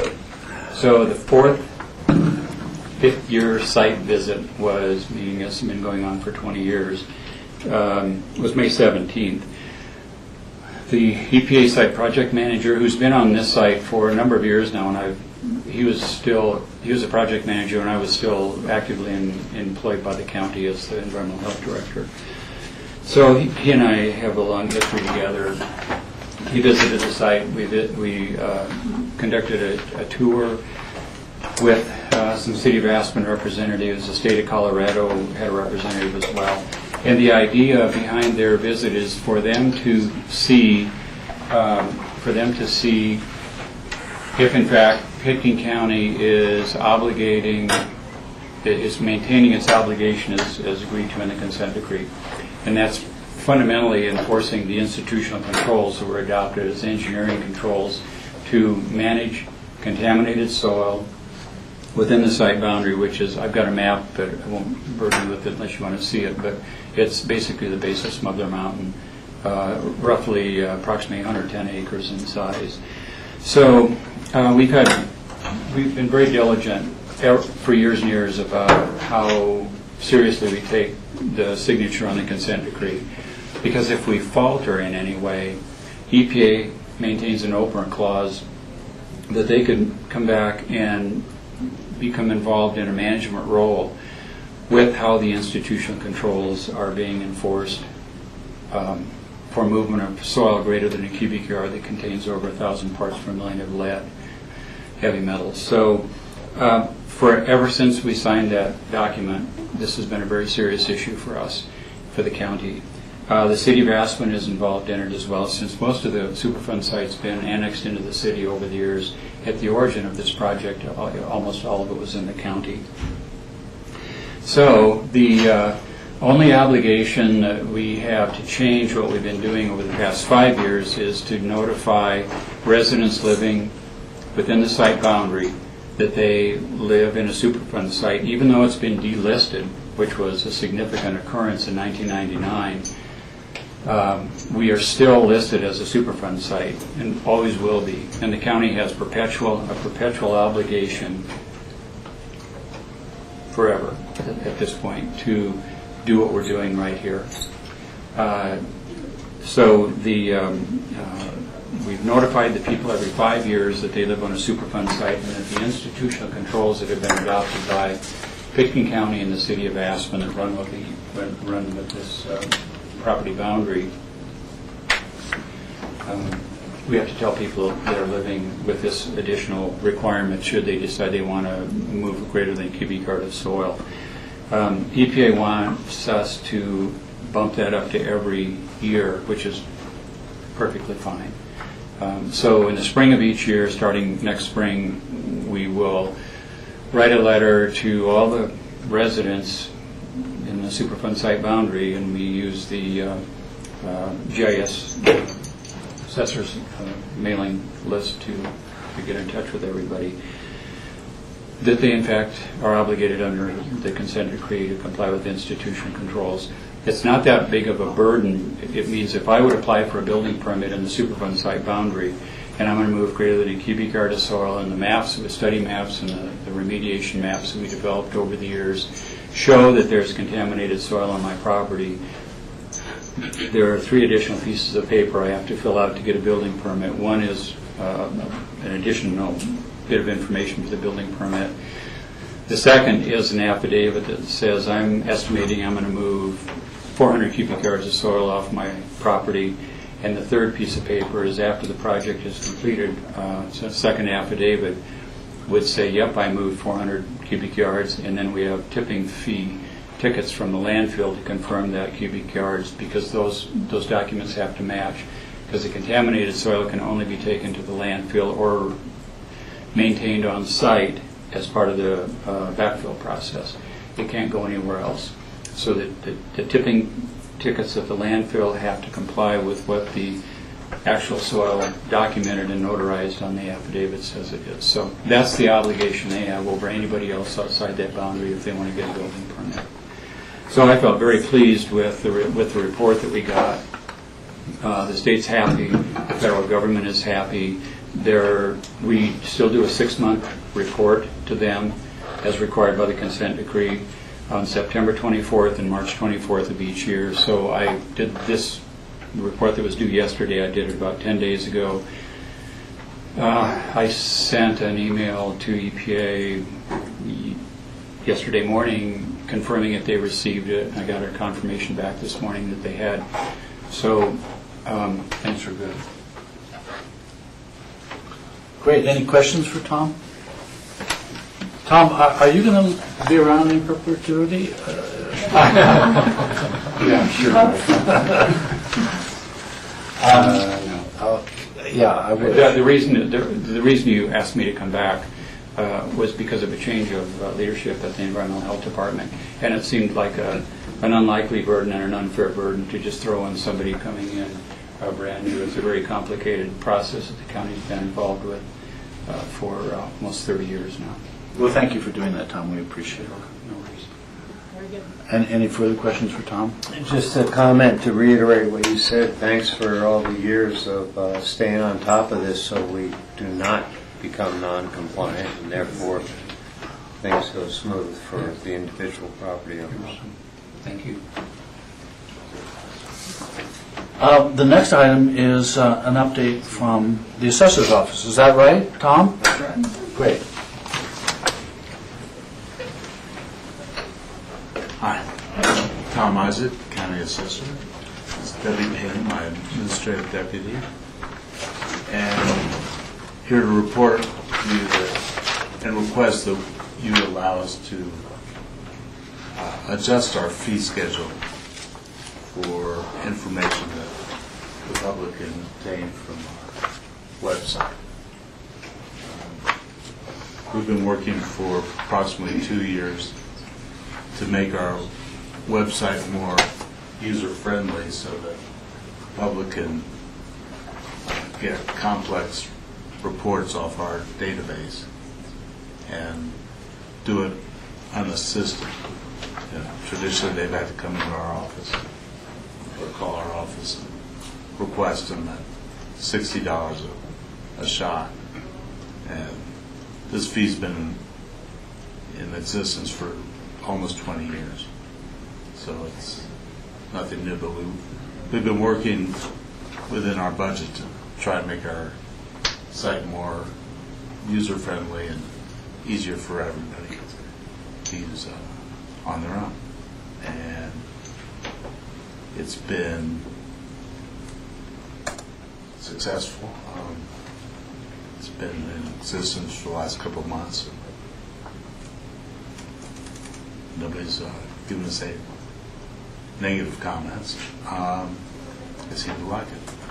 And we've been planning on setting up a charge fee so they can get them like a membership so they can pull as many reports as they'd like for $35 a month, or sign up for a year at what, $350, so they can access it at their leisure. Tom, who are, when you say they, who is they? Well, they're usually commercial operations.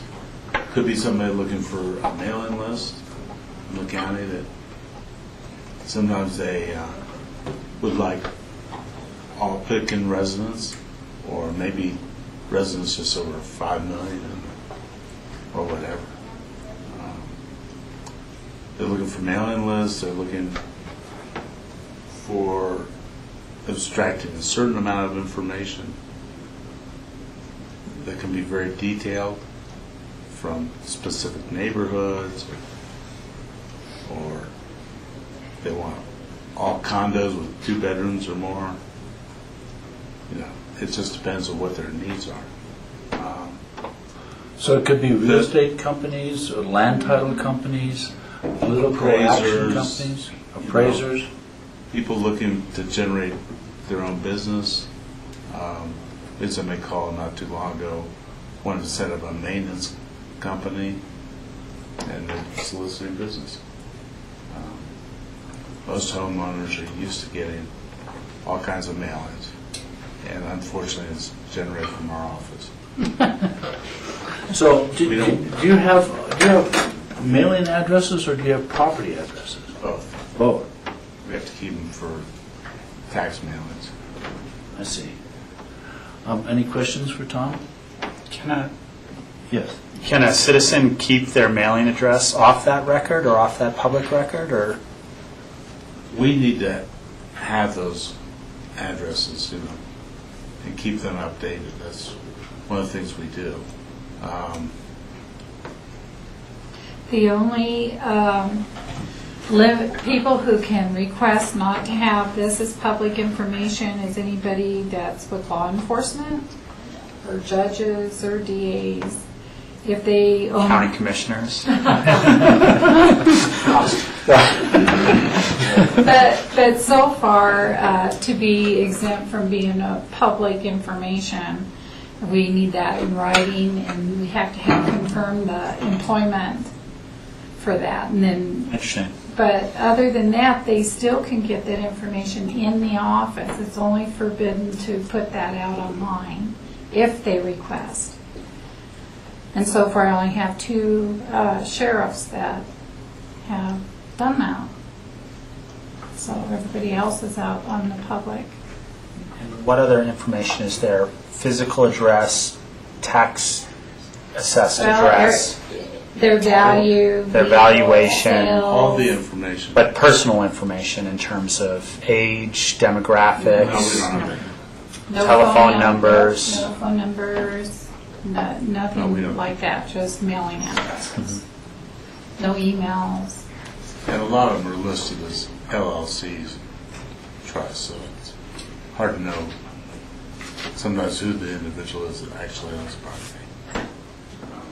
I do want to reiterate that the information is still going to be free for anybody to look at. You can look up any number of properties that you want. It's just to do some computer searching, and so the heavy duty lifting is going to cost more money. It's but the it'll still ones, be available. yeah, that are downloadable to your PC. Because these reports that Tom's talking about, you're able to generate a report and customize it in several different ways, and then you're able to put it on your desktop in Excel. So you could do analysis and mailing labels. That's what we get a lot of people who want to mail people, probably soliciting some type of business. We get a lot of non-profit charitable people who want to solicit, like the Independent Past Foundation just requested a report. Just one last question on that. Is there residency listed on this form? Only mailing address, wherever you receive your mail.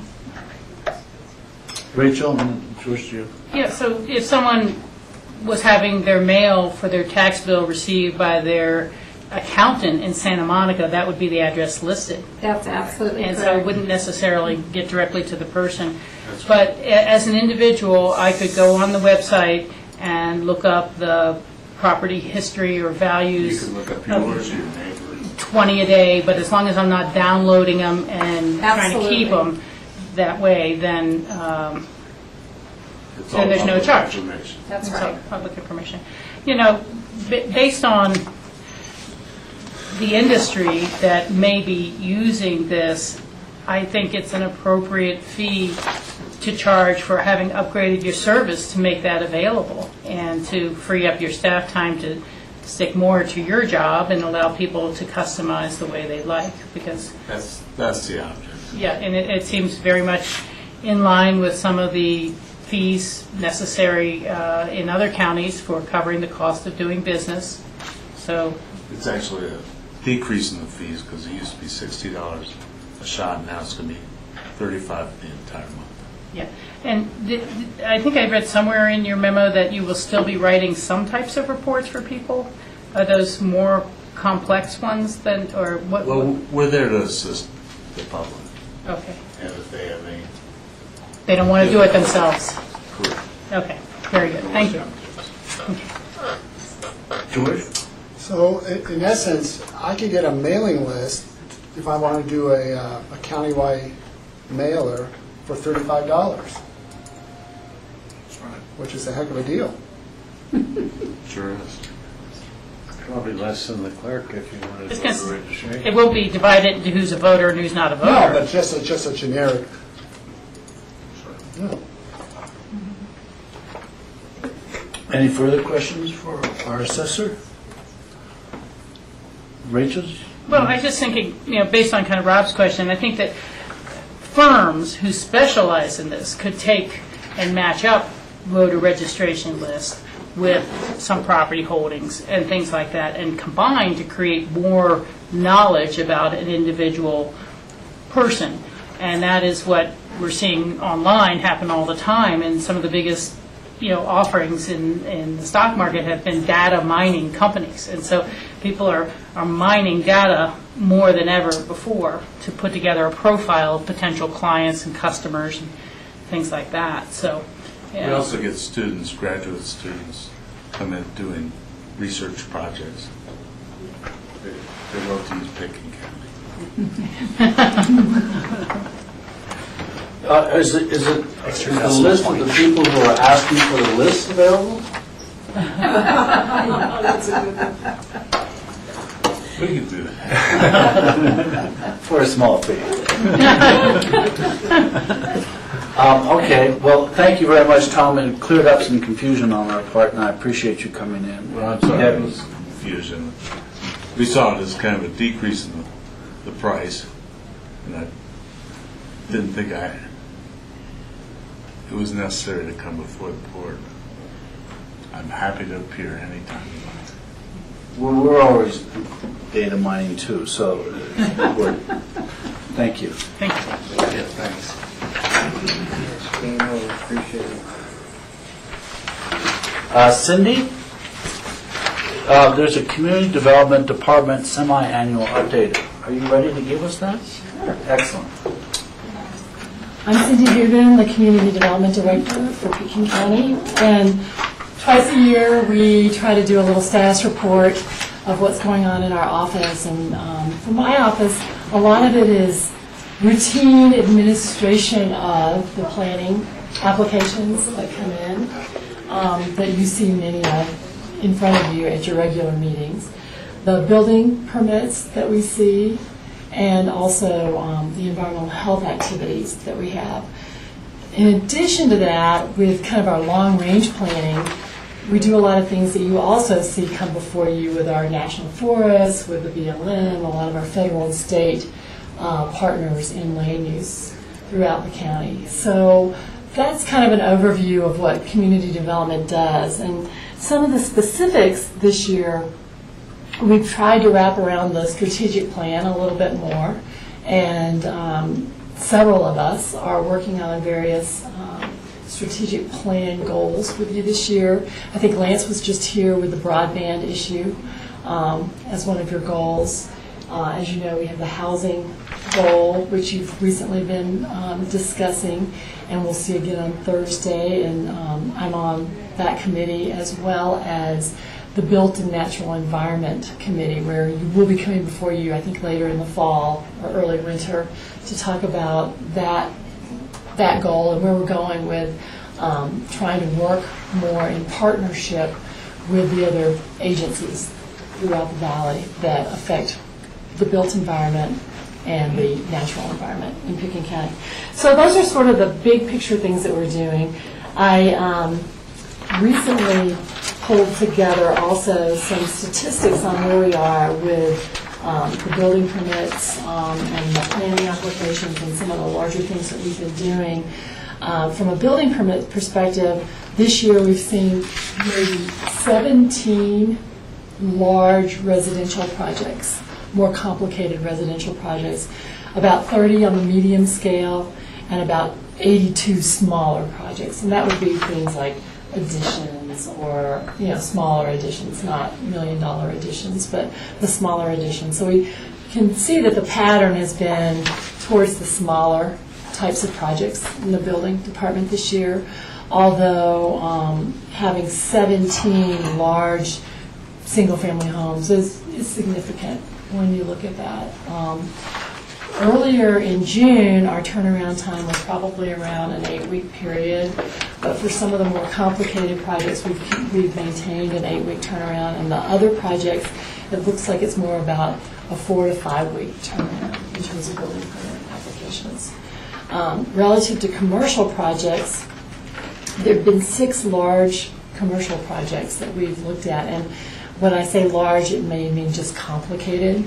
And so I think complicated includes all of the RAFTA BRT stops, because it was something different for us, and all of the undergrounding and electrical and all the things that went along with those BRT stops. I think those are included within that. And then I'd say the music school is probably the one that has popped out as one of the larger, more complicated commercial type projects. We've had 12 very uncomplicated, sort of easy commercial projects throughout the year, and another 3 sort of medium range projects with the commercial. And then we have a whole host of mechanical and electrical and plumbing permits that are associated with that range in about, I think it's somewhere close to 380 plumbing, electrical, mechanical type permits that are processed through the office. Right now we have 38 pending plans on our plans racks, and with that, how that sits is that there are 30 of those that are in the plans examiner review sign-off list, and 8 are with our zoning official as far as needing to have additional zoning information. So that's kind of the state of the world in the building department. We're really happy that Ray is with us as our combination inspector and plans examiner. He's doing a great job, and we're really appreciative that he's here. He's got a great attitude and loves getting out in the Pickens County countryside, so that's a great asset to us. We also, I think Brian is doing an excellent job as our new chief building official. He's coming to us every day with new ideas about how to streamline things, how to make things easier and work more collaboratively with all of the departments, taking on some of the zoning enforcement reviews as their inspectors go out in the field, that type of thing. So we're really happy with what's going on there. Are there questions about the building, or would you like me to move on and just give you an overview? Or questions, board, for Cindy? So we'll move on to the overview. Okay, well, planning overview. I'd say that, tonight the Planning and Zoning Commission will hear your airport. Where are they going to hear that, Cindy? We hope in the Rio Grande. Okay. Not here because we have a party here for all the volunteers. So they're not going to the appreciation? They will be going. They're going to take a half an hour out of their busy schedule. We only give them a half an hour to come to the party for all the appreciation we have for them. They wanted to get right to work, so at 5:30 we're going to have the Planning and Zoning Commission meeting in the Rio Grande room. So that's where we'll be, and we're going to be listening to the airport discuss their plans, and then you'll receive comments just as a referral back to you on the airport master plan. Then we also have... Yes, sir. Is that just a one-time meeting for the P&Z on the airport, or they're going to have to go through a series of meetings? Well, it depends on what they choose. They may continue it tonight, they may have a series, but I do have to tell you that the P&Z's been very involved with the airport relative to the West of Maroon Creek plan. They've come to almost every meeting we've had. The airport has come to almost every meeting the P&Z has had on that to ensure that we're working together and we're doing some pretty specific visual line of sight work so that the airport understands that the West of Maroon Creek plan is a guiding document that once the individual applications come through location and extent, say for a new terminal or for a new ABO or for any of the structures or land filling changes on the airport property, they'll go to the Planning and Zoning Commission first for a location and extent review that the criteria is the governing master plan. So that would be reviewed under the West of Maroon Creek land use plan as well as the Aspen Area Community Plan, which is more aspirational in nature. So we're trying to do as much upfront work as we can since these are kind of simultaneous master plan projects going on. So I'd say they've been working really well with the P&Z on trying to understand what those parameters are going to be. So that's been happening on a weekly basis. And just to update you on the West of Castle Creek plan, which is hard for me to say because now we call it the WOMP, and the West of Castle Creek plan WOMP is we have been going, at least twice a month, I think, before the P&Z working on that plan, and hopefully we're going to be able to look at an adoption date at the end of October or early November on that plan. We hope that we've touched base with you on some of those bigger picture issues with the plan, but if you would like us to come back or talk to you more, please let me know and I'll make that happen.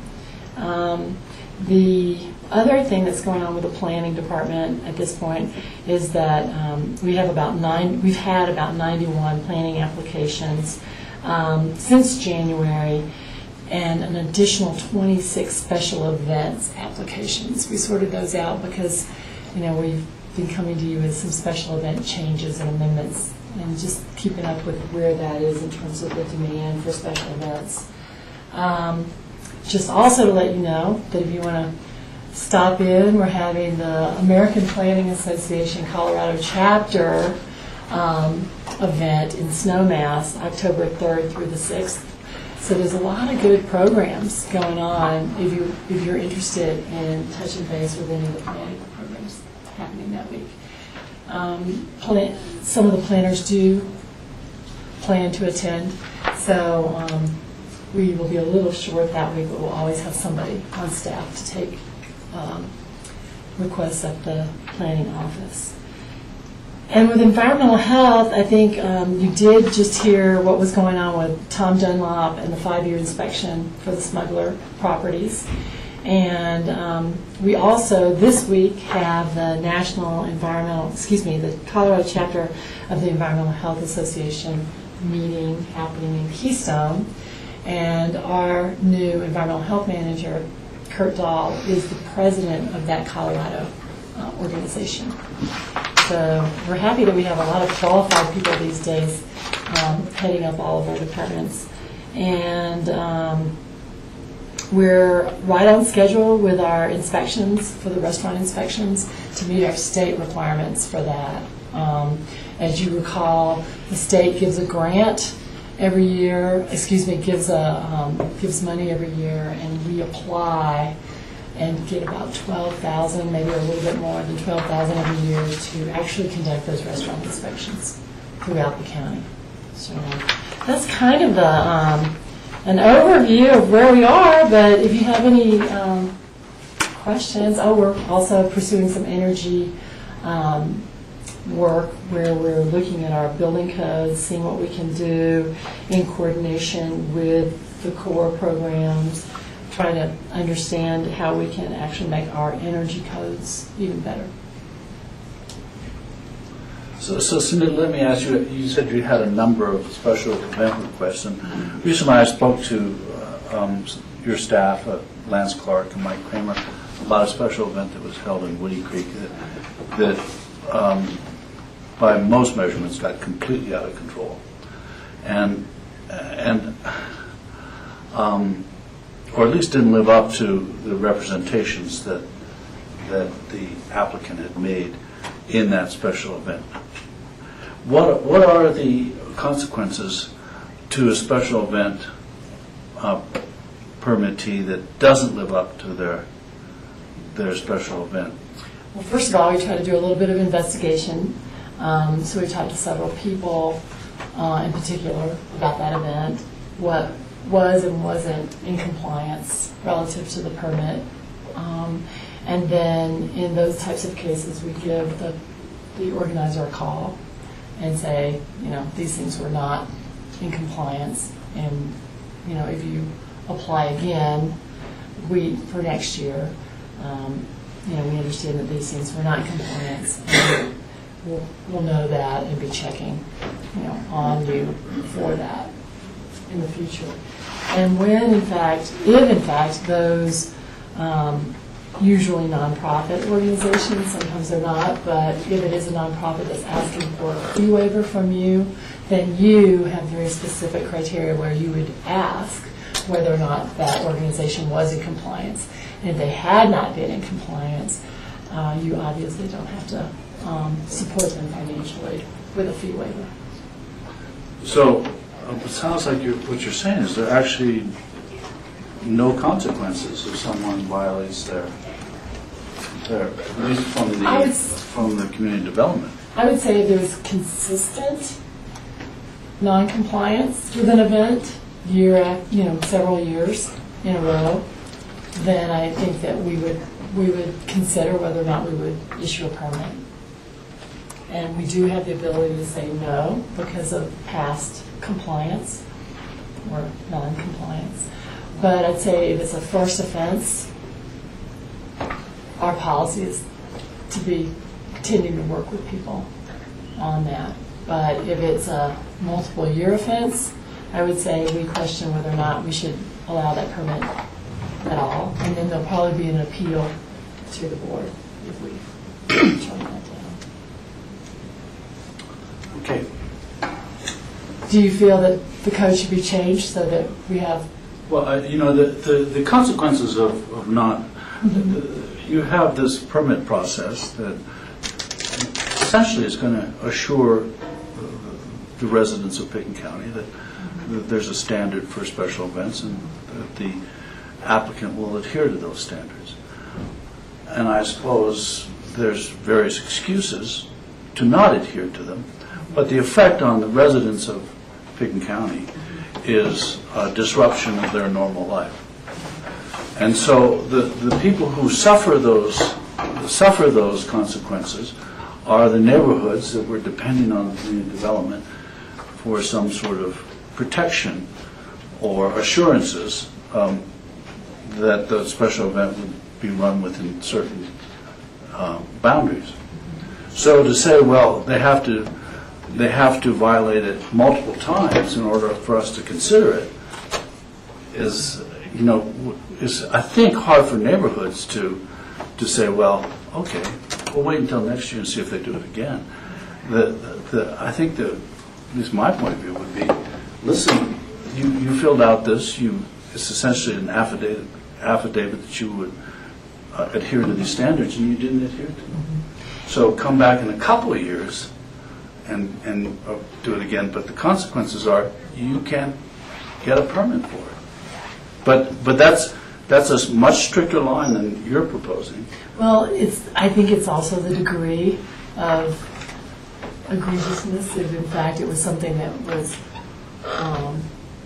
really involved a safety issue, if it's something that involved health, safety, welfare types of issues to a certain extent, I'm sure that we would look at it more seriously. But at this point, we've not had any that have brought us to that point. But if the board wants to give direction, we can always amend the code to do whatever it is that the board feels is correct. If it's first strike, you're out on any of those compliance issues, that's one level. If it's, it's whatever the board wants. It's your code. It's your it's your direction that we're trying to follow. So. Right, Rachel? Yeah, Michael, I wouldn't mind having a work session topic on this. Yeah, it's not something I'm going to make a decision about now. You two both seem fairly familiar with a case that I'm not familiar with at all and haven't heard anything about, so I can't go anywhere with that. But, I can imagine something where you let people know the very first year you're applying for a permit in an area that should there be complaints, should there be non-compliance, your next year there is a possibility you will not see a permit issue, or the county will require you posting a bond for compliance, or so that people know, look, we better keep it tight this year, or next year is going to be a financial burden on us. Next year we might not get a permit at all, or something like that. So there should be a section within the permit, maybe even on the top, to let people know what consequences of non-compliance are. And again, I can see a broader work session, but I don't have the foggiest idea if it was that the band shut down 10 minutes after 10 o'clock, or whether the band played till 2 a.m., and so it makes it really hard to kind of judge the severity. Yeah, but I think that's an interesting concept. I mean, because the way Cindy described it, it's sort of, there actually isn't a degree of violation, there isn't, and it's up to the discretion of the community development. But I think up front to tell people that we expect compliance, that's a fair request of people, and that if there's the lack of compliance, could jeopardize any further events. And I'm pretty sure we do give that message.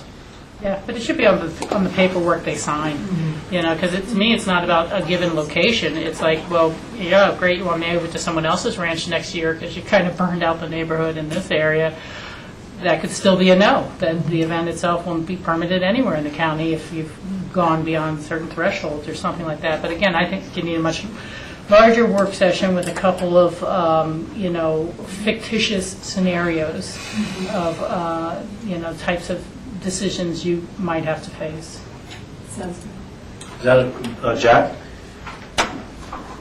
Yeah, I only have minimal understanding of the content of what we're talking about, but from a policy standpoint, I like the way we do business now, whether it's with Carrington, and enforcement, et cetera, and compliance, or Cindy's use of discretion, because I think the important thing that we just heard from you was really the level of the non-compliance, and you have to deal with that. I don't want to create a process where every time you have two neighbors complain in a X size neighborhood, whatever, then you have this whole process, et cetera. Certainly reasonable to have and make, just to check in to make sure you have a heads up, hey, compliance is really important, and there might be, repercussions if there is not compliance. But I have a hard time, because it can be very subjective about how one handles non-compliance or a complaint versus the facts of what actually happened. And enough said, it's the future. George? I like Rachel's suggestion. I know we've asked ComDev to look at some new code amendments for special events specifically, so I think this could be a part of that discussion. You seem to be getting a nod of heads on that. So. Okay, great. Yes, Justin. Environmental health, Pitkin Iron. Apparently, we all understand that there are multiple levels of problems out there. But units 1 and 2, they're not in the ground yet. They haven't finished that process, so because it seemed like such a terrible challenge with the system was about to fail, and we came to the table and thought they were. There was an intermediate step where we were testing some technologies to extend the life some On the others. 3, 4, and 5. on 3, 4, and 5. Okay, so I thought 1 and 2 were also, we were waiting before that was replaced to see. Right. I think that the homeowners were waiting to see Yeah. if, in fact, That's a right. less expensive alternative was available after we experimented on 3, 4, and 5. But they've come back, I believe, and they're wanting to put in a new systems. So. 1 and 2, yeah, okay. Good, I guess a little caution, and then they've made a decision to move forward. And after it's installed is when we would distribute the money? I mean, inspect it in the whole 9 yards. Is there a follow-up to, compliance? We have, if a home was going to be sold in unincorporated Pickens County, environmental health gets involved with the inspection, whatever. How about something like this? Multiplex? A replacement, you mean? Yeah, does that play at all? We do. Whenever there's a septic system replacement, improvement, change at all, it requires a permit, and we do inspections. But a follow-up in a year or something? I mean, is there such... That's why we have the use permit in place, because it's a situation where we don't have an opportunity to go back unless something changes hands or needs another type of inspection for the house being expanded. Yeah, remodel or something changes, change conditions. Right. Okay, good. Appreciate it. Any further questions for Cindy? Cindy, thank you very much. Thank you.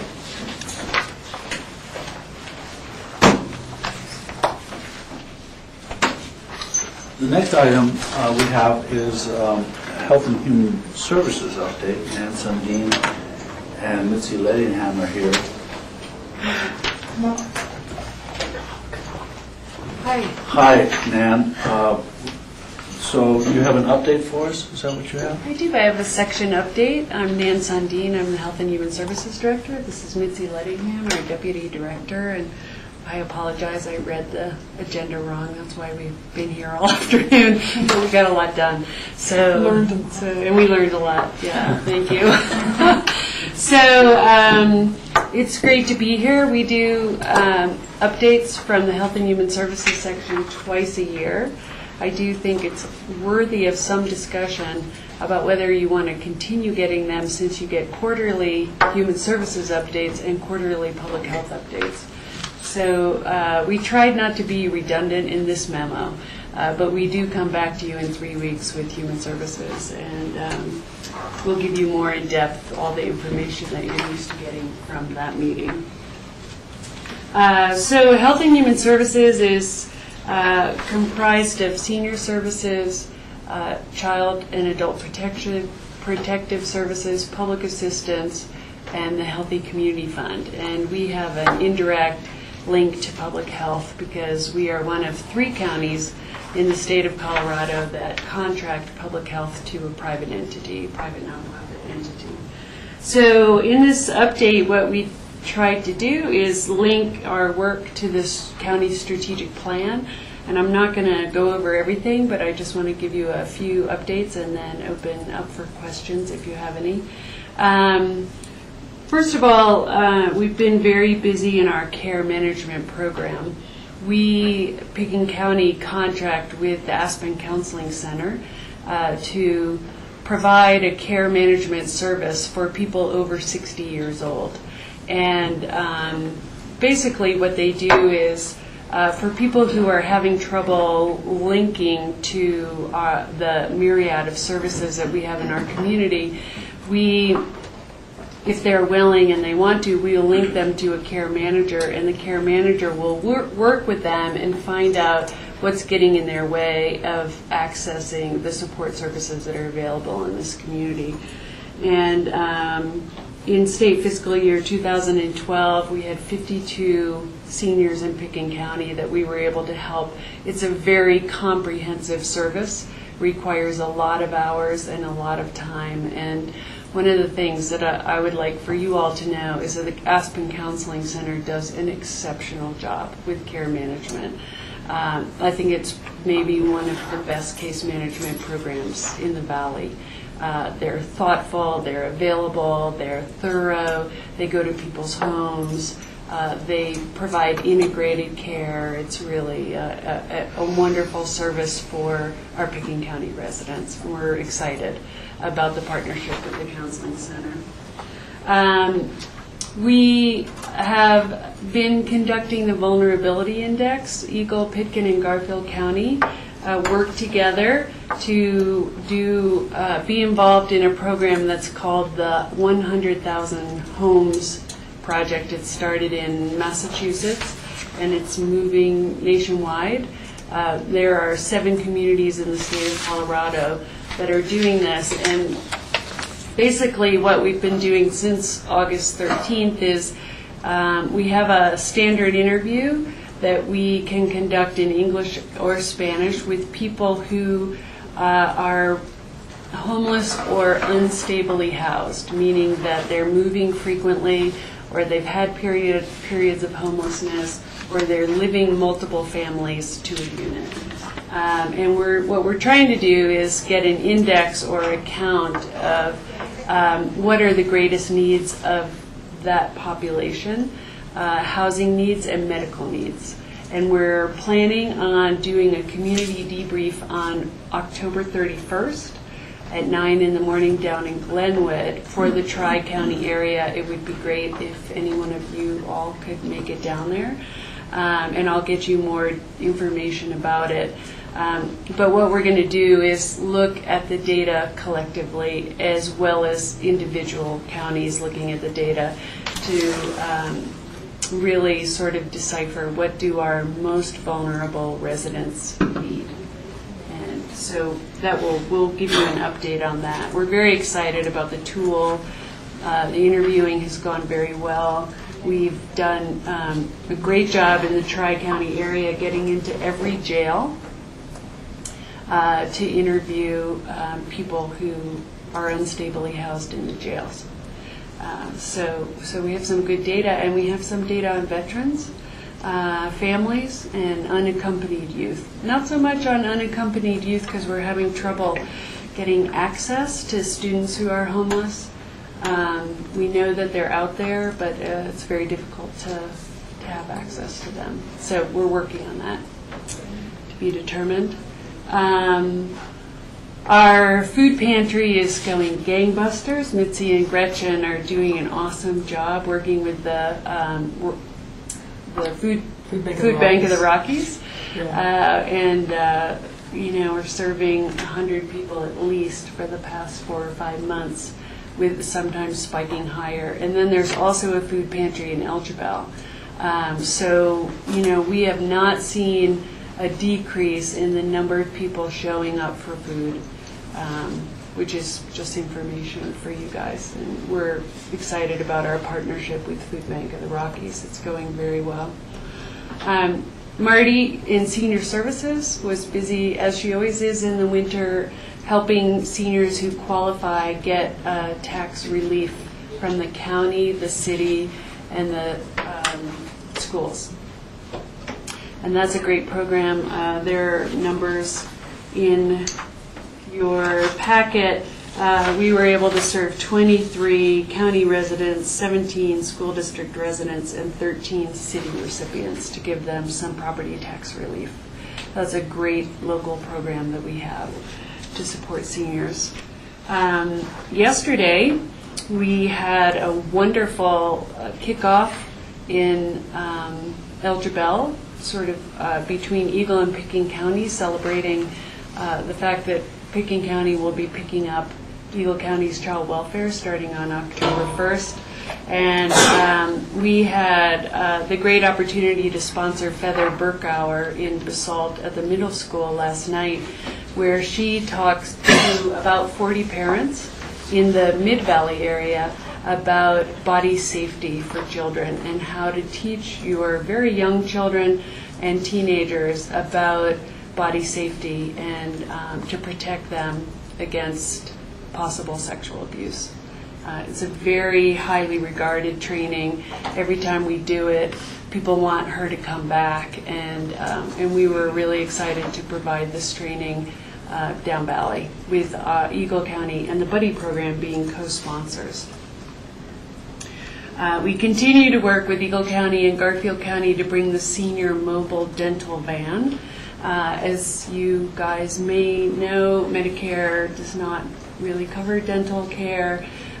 We are able to serve low-income seniors through this mobile dental program, and it works really well that we collaborate between the 3 counties to maximize the dental van's opportunity to see patients, and we coordinate the care. We've had the dental van up in Redstone that was very well received, and so while we don't yet have a dental clinic here, we are able to provide the dental van, and the senior services folks are working to connect with Mountain Family Health Center's dental clinic in Rifle to try to create more opportunities for Pickens County seniors to get to Rifle for the sometimes very significant dental care that they need. And I think the last update that I have is that our grant review committee reviewed the grants, 75 grants. They have issued letters to each agency with their recommendations that they're going to bring to you in November. And I just wanted you all to know that the agencies that maybe didn't get what they asked for or didn't get anything as a recommendation from the Grant Review Committee, those agencies have the ability to appeal in the next 2 weeks. Yes. And the Grant Review Committee, as you all may remember, reviews the appeals, and then they bring their final decisions and recommendations to you all. You all make the final decisions. So they'll be presenting on November 13th, I think, their recommendations to you about funding. Yes, Rob. I know the applications are up in our read box or next to our read box because they're too big. They don't fit in our read box. They're like just. But it'd be, and I've been looking through a good deal of them. I don't know, it would be nice to see the recommendations if they're already out. I'm not sure that there's a copy of those up there with it, so that you now that's been done in that phase, so that we can look at that as well as we're looking through. If you can wait until they review the appeals, so that it's still not public record necessarily. And then we'll absolutely give you an early list, and we'll put it up there for you so you can see. Perfect. We also have the grants electronically if you don't want to manage the big books. So we do have discs if you want to be reviewing anything. I was just waiting for a meeting with John, and took some time. Take those big books in there. So do you have anything to add? No, I don't think so. That pretty much covers it. Okay, I didn't cover everything, but sort of the highlights points. Yes, Rachel. Thank you. Nan, you guys and Mitzi both do incredible work, and it's work that we can all really be proud of as a community. I don't know if you've taken a look at this. I don't know if it would have any real application within our county. I did read the NACO prescription card numbers seem to be down, and if we can look for other outlets for those application forms or ways to get them out to people, that's great. But they are rolling out a NACO dental discount program now as well. And so, again, I do not know if there'd be any participants in our area or if you can sign up and then use Comfort Dental somewhere else in the state or something like that. But that might mesh with some of your other efforts they've been talking about for a couple of years. They just finally kind of launched it this summer. Great. Okay, good. Yes, George? Back to your first question, Ann, in terms of presentations before us semi-annually. And I think it's valuable because when you come back in a few weeks, when you do your update for the social services or humans, or when we act as a Board of Health, those are really specific and they're sort of a little more heavily weighed on data and statistics and budget. So provides not only myself a great overview of what you're involved with, but I think we're providing this information to the community at large through our CG 11. So, Okay. So for me, I think it's well worth it. Any other comments, questions? Yes, Jack? Dan, I noticed in your introduction, you have under the Health and Human Services section, you have economic services. Right. Is that particular only to Eagle County? I don't know what economic. Sure. I've only been here almost 12 years. It's not. I've never seen that. It's a moving target. So it's really an interesting question, Jack, because it used to be public assistance, and everyone called the department public assistance. And then it changed to self-sufficiency, and then it changed to economic services, and the state continues to even play with what to call it. So basically, it's all public assistance, Medicaid, food assistance, all of our contract with Eagle County, but that's what Eagle County calls their department. I think the next iteration is actually economic security. Economic security is the new the term that they're calling talking that. about. So it's kind of funny that you're right, that it's they're having trouble naming public assistance in a way that I think reflects the dignity and the importance of it, and reduces stereotypes. That's what I think. Yeah, well, understand what public assistance is, and it's kind of a more user-friendly term. I'm not sure about security, but Well, yeah, well, we're calling it that's services. life coming down the road. I actually think the other reports of the other two meetings we have very much suffice. There's a little more feedback here, but we cover almost every single topic according to what's going on, within each of those health and the Board of Health or whatever. But so I'm, whenever possible, I'm of the opinion the staff does less reports, so I'm okay with less. But did you like the pictures? Good pictures. Yeah. Pictures are very helpful to me because they're 1,000 Beautiful words. picture of the Ward family at the Fay Ward Memorial Party. Yes, Rachel? Yeah, thank you. I'm going to agree with George about the reports, and I think the most important part is you're just keeping in mind what's coming up anyhow, so you're avoiding the duplication and able to hit on other topics, and it becomes particularly valuable when we get into the legislative session, which you're already following through CCI and your role there and all the things you've taken on. But that's always good heads up for us, so we know what's going on. The one thing I would note, and this is again just a think about it, evolve it type of thing in the future, but you had a specialist kind of come in and talk in-house in the county to the Human Resources Department about should you stay on the group insurance policy or should you get over to Medicare. That wasn't. No. It just happened, and it's in this report. It's not in our report. I don't know. This was skimming through here, and again, What do you say? I read What it page? too. Yeah. Oh, you're talking about the specialist who talked about Medicare. Yes. Okay. Yeah, sorry. Liz Tredenick. Yeah, Liz Tredenick. And it just Senior really, services. it sparked a thought to me, along with some other kind of incidental items, that I don't know if through senior services we do any sort of training or education about, and I know the programs themselves are in flux, obviously, right now, but just there's been an article running through the newspaper, I guess, through the business column sections on Google, and it's like the 38 questions about Social Security.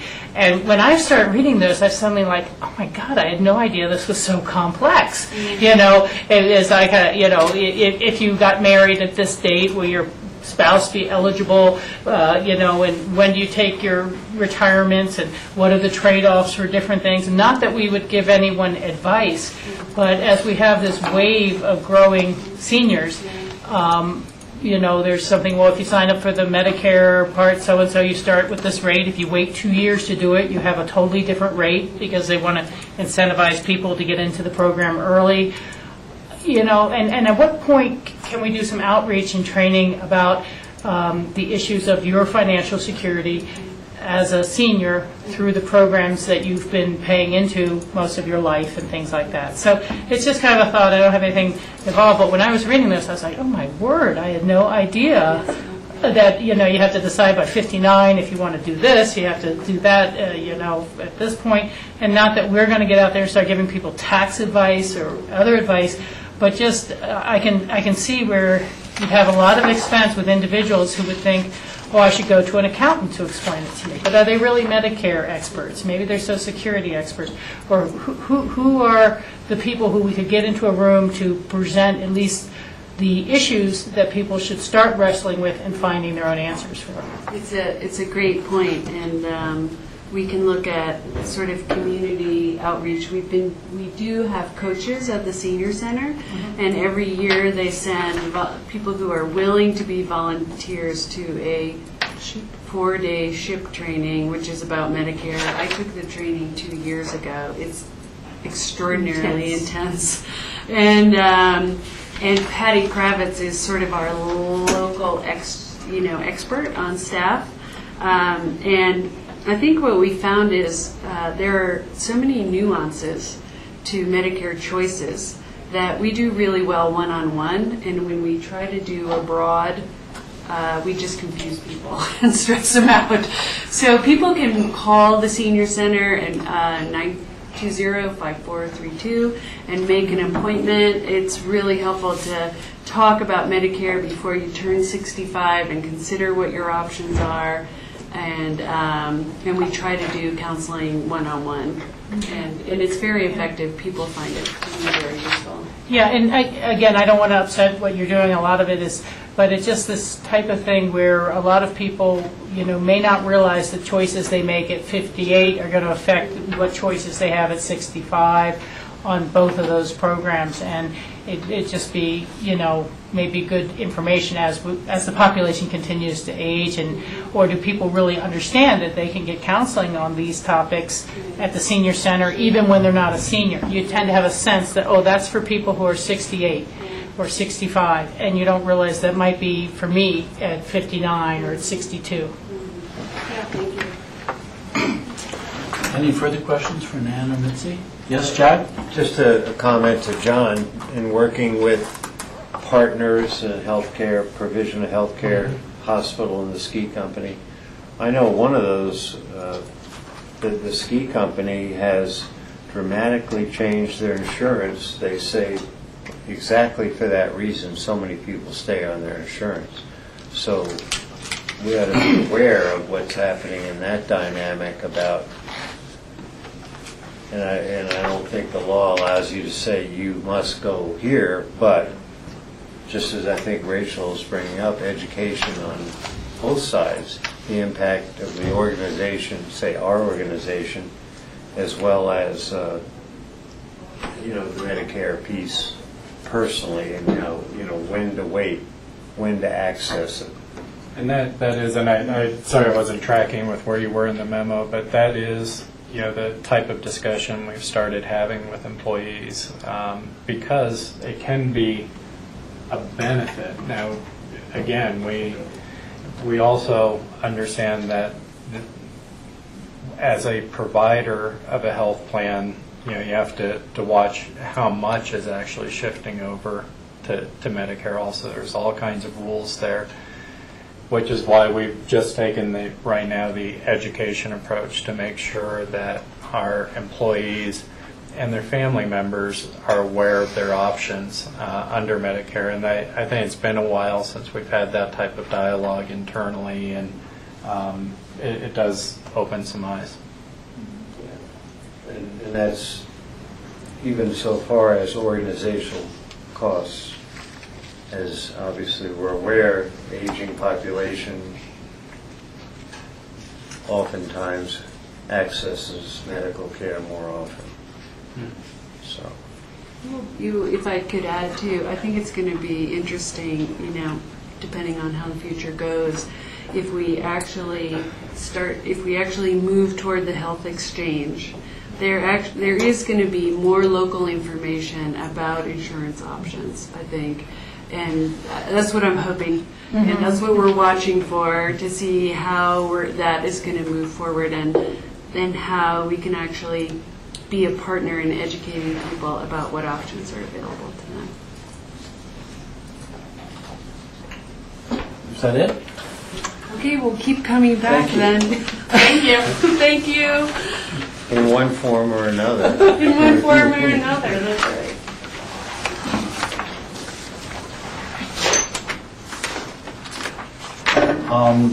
The last item is from the Northwest Council of Governments, is that right? Yeah, and so this is a letter that came to me. I wanted the board to be aware of the proposed fee changes. Rob and I actually had an opportunity to visit about this in Interval's representative to the Northwest Council of Governments. And the recommendation, I think, that came out of our discussion that maybe we'd want to put on the table today is, would the board be interested, based on this request for fees and our approval, and having Northwest COG come as we're going into our budgeting process and just do a presentation on their programs, what's been changing at COG and such, so that you all have an understanding what's been going on there and what our dues are paying for.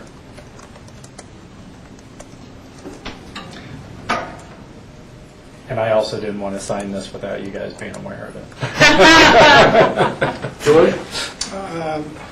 Well, to begin with, I think that's a good idea. I think I'd like to, and I asked this a year ago or so, and we did get a report in terms of what are we getting specifically Pickens County for our dues, because these dues are very high in comparison to other organizations we belong to.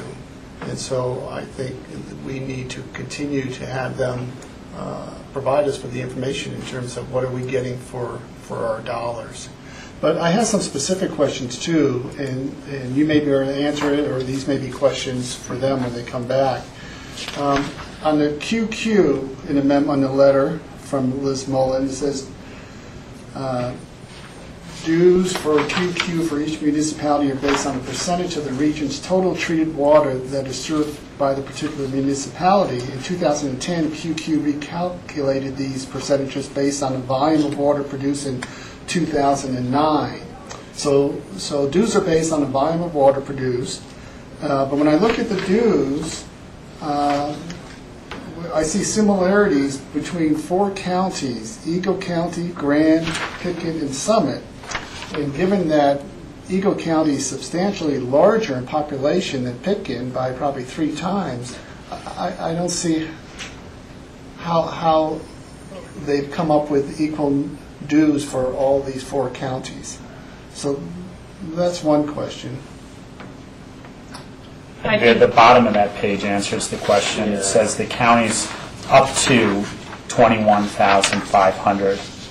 And municipalities are based on a percentage of the water use. So the counties are up to a certain amount. Right, but they're, each county is paying, we're paying the same as Eagle County. And I can't imagine that we're using the same volume of water for a county that's 3 times the size of ours in population. I think they could give you a more thorough backgrounding on it. But the percentage of water produced is only for municipalities. It's not for counties. Counties, it has more to do with the broader county interests that are associated with water, which are not necessarily, we're obviously not a water producer, but we're very intimately involved in some of the long-term water discussions on Anyway, that's a question I would have. And I understand, I thank you for the clarification in terms of municipalities. I missed that point, but it's still, I still wonder how we're all bunched in together for that same level of dues. So that would be one question. The other questions I have is, in terms of municipalities, I noticed that Snowmass is not a member of either QQ or Northwest COG, unless I missed it. You're correct. And I wonder why that is as well, and are they getting benefits Without being a member. Without being a member and without supporting us? Yes, Jack? Well, when I was on council, there was a push by COG and QQ for us to join, and Somas Village at that point adamantly refused, and I guess the council's equation was there wasn't value. I don't think Somas arrives at any value from the organizations, with the exception of how the 202 water quality plan works regionally. And so they don't really network individually with the organization or either piece, except in the bigger plan of the 202 water quality stuff, which is required by the state. And if anyone else has clarification current, it's different. Rob? Let me step back just a little bit on some discussion that happened in the Northwest COG meeting 3 months ago, I think, when we were talking about dues, formulas, and that sort of stuff. And this speaks more to the Northwest COG dues than the QQ dues, because they are really treated separately in terms of separate boards. They're just kind of under the same office and under the same domain to some extent. There were two major discussions that happened regarding assessments of dues. Prior to, well, Liz was there, but she wasn't in the role as executive director. When Pam was there was kind of a miscalculation in the 2011 year, so the last year. It was as Pam was stepping out, and they hadn't used the formula that they had previously used, which is noted here at 52 cents per person in the populace and 0.00009 of the assessed value. So we kind of went back to that. There were two discussions that were under debate among the Northwest COG voting board, which is one, whether or not Eagle County whether or not we should have this cap of $50,000, and two, whether or not a new calculation was derived by taking out the municipalities within the county, because there are certain benefits that are per populace. So in essence, because Aspen is paying $14,000 and we're paying $33,000, we're in essence paying twice, because each resident of the county can only take advantage of certain programs once, whether it be a weatherization program, whether it be an elevator inspection program, or whether it be a grant funding that comes in for the region for some particular regional program. That was actually kind of voted down, and it goes into effect with whether Snowmass is a member or not. The residents of Snowmass are still Picken County residents, so they still, in a sense, benefit from Northwest COG in the sense that we're paying their dues as a county for paying their dues. They're eligible for these various programs that are offered through Northwest COG. So there was, a little bit of a debate. It would have brought our dues down, I think, $2,000 or $3,000. In essence, our dues pretty much stayed the same, and so did the rest of the counties. Another complication that I brought up in terms of the financial aspect of how the budgeting was done was, the dues were done based on kind of keeping a status quo as opposed to looking at what the expenses are going forward, and some of these programs are going away because federal monies are going away. So had I been doing the budget for Northwest COG, I would have presented more of these are the expenses that we're looking for to cover under these dues for 2013, as opposed to let's just keep things the same and we'll figure out where the money gets used. So when I read this letter over the weekend, picking up my packet on Saturday, I made a note to talk to John about it, and my recommendation is, this is something that the board should really be more aware of, what the benefits are to our community. I mean, we have benefits as a county. We could go to Northwest COG for information. And Liz Mullen, who was just hired as the executive director after serving as the interim executive director, actually, when she was interim, came and spoke to John and I and kind of went over detail by detail some of the benefits. There are a great number of benefits, but I think it's something that the whole board should be aware of. I mean, the SEDS process that they went through is information that we could use for, grant writing, that sort of stuff. There is joint grant writing that happens. There are economic development programs that are happening within this regional group. But I just felt part of the request that we made of her when we hired her as the executive director was for her to really reach out to each one of the municipalities and counties and explain what it is that they're doing, so that not only the county manager and the county employees know how that we could utilize them, but for us as elected officials to know what the benefits are. So I made a request on Monday. I copied John on it for them to potentially work out a date with the approval of the board to take some of our work session time for her to make that presentation. The other thing is October 25th was supposed to be the Aspen meeting, and now it's been canceled, and now it's a call-in meeting. Since I've been sitting in that seat, they haven't had a meeting up in Aspen. It always tends to be either an Eagle, or I've been up to Granby for a meeting. There was a Steamboat meeting. I actually called in for that meeting. But I said, respectfully, can we reschedule an upcoming meeting to be in Aspen, so at least, our county people who potentially could take advantage of various programs may be interested in what's going on and may be able to make that meeting as opposed to driving somewhere else. So those are the two requests that I've made to Liz. One, to present before us if the board sees that that's a good thing for us to have, and two, to have that meeting here in the future. Yes, George. Back to my original question, but thanks for that update.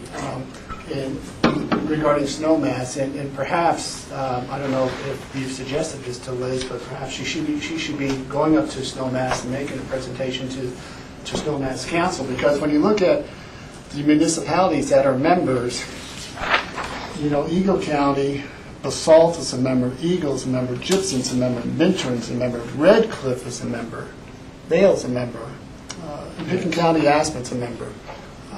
And so it may just be a lack of information and education, but it's really popped out that snowmass is conspicuously absent on this list.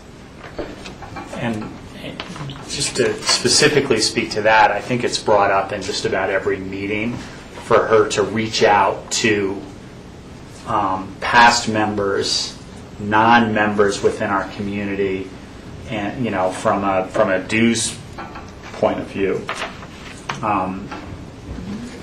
So maybe our board should make a specific request to Snowmass for them to join as well. And because otherwise, I think your earlier point is perhaps our dues should go down a little bit as a county, since we're providing these services to the residents of Snowmass. It may just be a statement of principle, but in terms of saving the dollars. But the point is, this organization, like any organization, is successful based on the support of membership.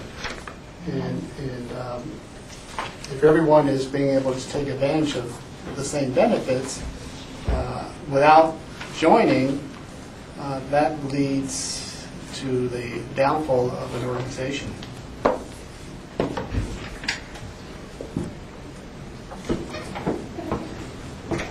So one question on hand is whether or not the board would want to have Liz come and dedicate. She had suggested an hour presentation in a work session upcoming before we make a formal decision to approve or not approve the dues going forward. Board, do we want to make that request? Yes? Mitchell? I'm okay having the presentation. I really fully think we should do that. But I don't for myself, don't need to condition the support of maintaining membership in the organization next year on that presentation. There's a lot of always different ways to slice this, and I can look at our dues and Eagle County dues at one hand, at the top of the page, but then I look at all the different municipalities within Eagle that are contributing as well. And, I just know that you never get to a point where you have a perfect formula when you're doing something on a regional basis.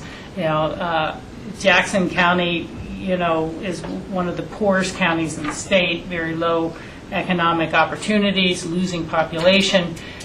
There's a point at which they just wouldn't be members, maybe if we, quote, made it more fair and things like that. So there's always those elements. And there's always opportunities for improvements on formulas, but they're always tweaking around the edges. And, I believe that should a number of significant federal programs that pass through COG go away, it's worth it to reassess the dues downwards and the total expenses of the organization.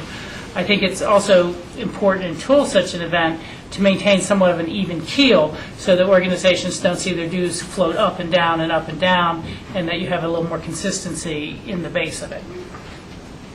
But, who knows? We'll see what happens with the federal budget and the type of programs that come through COG. But I do know there's always more potential, and I think you're really finally under the right leadership there now with yourself and a new director to get there. But, the Denver Regional Council of Governments, as an example, is phenomenally powerful and throws a great deal of weight around in the state with their efforts that they've undertaken for transportation planning and, all sorts of things in the Front Range. And we very strongly try to foster regional relationships, and this is one of our best avenues for that. But I think that the potential continues to grow for it to be a more powerful organization. Yes, Jack. I would essentially agree with Rachel. I think our membership is valuable, has been over the years. An example being in '08 when Northwest COG gave us this letter about all the benefits in a 4 or 5 year period of $187,000 versus a return from or through COG of $783,000. So it'd be good to see another memo, current one since this one, so, the last 4 years or so.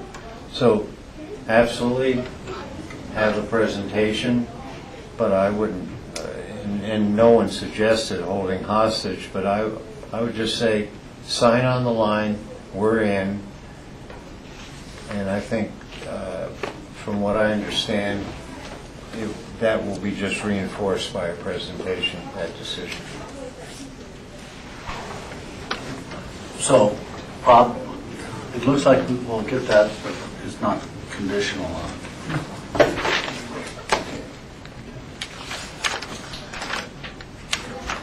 I think that's it for memos of interest.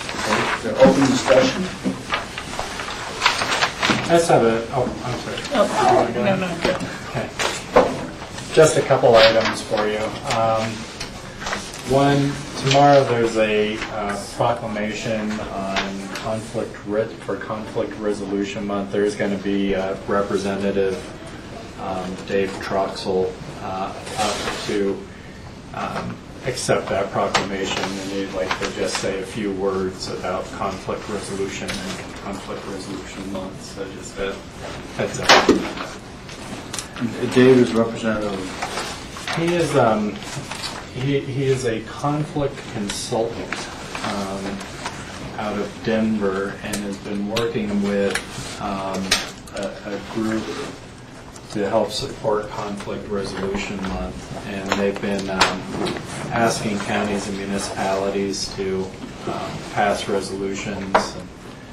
We have done one in the past, and he's volunteered to come up on behalf of the Conflict Resolution, I guess it's an association of some kind. It doesn't say what it is here. Is that okay with the board? Okay. Jack, last open discussion, you talked about the concrete damage at Highlands, and I've got a little bit more information. Concrete has been failing in the area, and we've been working with Gary Beach, who's the association representative up there, and RAFTA to try and put a project together that not only repairs the concrete but addresses some capacity issues with the bus turn-ins and size. We, in our capital plan, have $600,000 programmed in 2014. The concrete is in bad shape. There aren't really good temporary fixes for it outside of digging up if it really gets out of whack, and they are monitoring it. It's not to the point yet where they try and dig up outside of doing the larger repair, but they are keeping their eye on it. And they're working with partners right now to both monitor the deterioration and plan a real fix on that project, a real fix on that section of road. Is there, is the Metro District part of the road situation, or just a partnership, working or agreement there that you all are looking at it together? My understanding is the road they would wasn't be annexed, and so it's a county road? It's a county road, yeah. But some of the infrastructure goes on to where the association picks up, so, capacity improvements. So we'd anticipate a partnership moving forward, and we're still trying to put that together. Yeah, well, good. Thanks for the update. For me, I look at it as tectonic plates. Concrete is already shifted, moved up, and when it becomes jagged, I guess we'll have to face the short term. Thanks. Yep.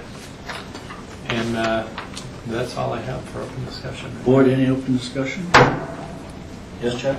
Just kind of a quick heads-up request. We heard today at Aloha Meadows there was apparently a construction project with an improvement of the lines to across Aloha Meadows.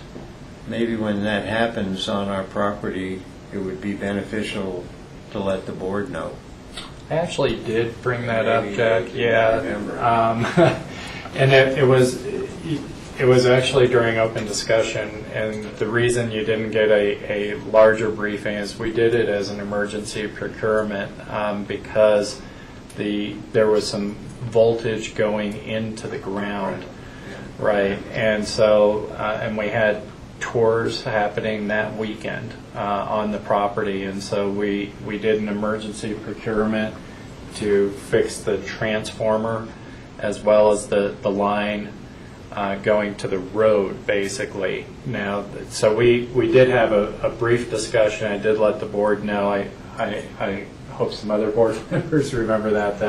Oh, absolutely. And so that was that project on Aloha Meadows. The cable then going up Elephant is going to be a 2013 project. The other reason we needed to get into Aloha Meadows right away was we had the safety issue, but we also have the closure coming up for wildlife, and we wanted to be sure we had any trenching and construction activities completed before the wildlife closure. So the cabling project will come up next year, and you'll be hearing more about that. Yeah, and I'm good, and I remember us being involved, and I was just saying, well, for their sake, when the Open Space and I Trails apologize. Yeah, when Open Ty Space and brought it Trails up, Board. it was like I'm sorry, I misunderstood, Jack. So no, we did not have that discussion with Open Space and Trails. We were working closely with Open Space and Trails staff, though. So I'll talk to Dale about that. It's just a minor communication. Yeah, just a memo. I'm sorry, I thought you meant you didn't get an update. Oh, no. So. I remember potential. Any other open discussion? So our volunteer recognitions starts at 5, John? Starts at 5. And that's outside or inside? It looks like they're It's looking like it's probably going to be inside, so it's probably good that we're ending early. We can do some setup in here. We already did future. Yep. Blow up the balloons. I think we got it right. What's that? It looks beautiful outside there and bright. Well, it's looking a little wet right now, so let's get an update here in a few minutes. Let me go do a weather check. I think it's inside. Your email will come to me. So I can see the we'll- wet roof. We'll re-adjourn, we'll re-meet here at 5 o'clock. Thank you, Grassroots. Oh,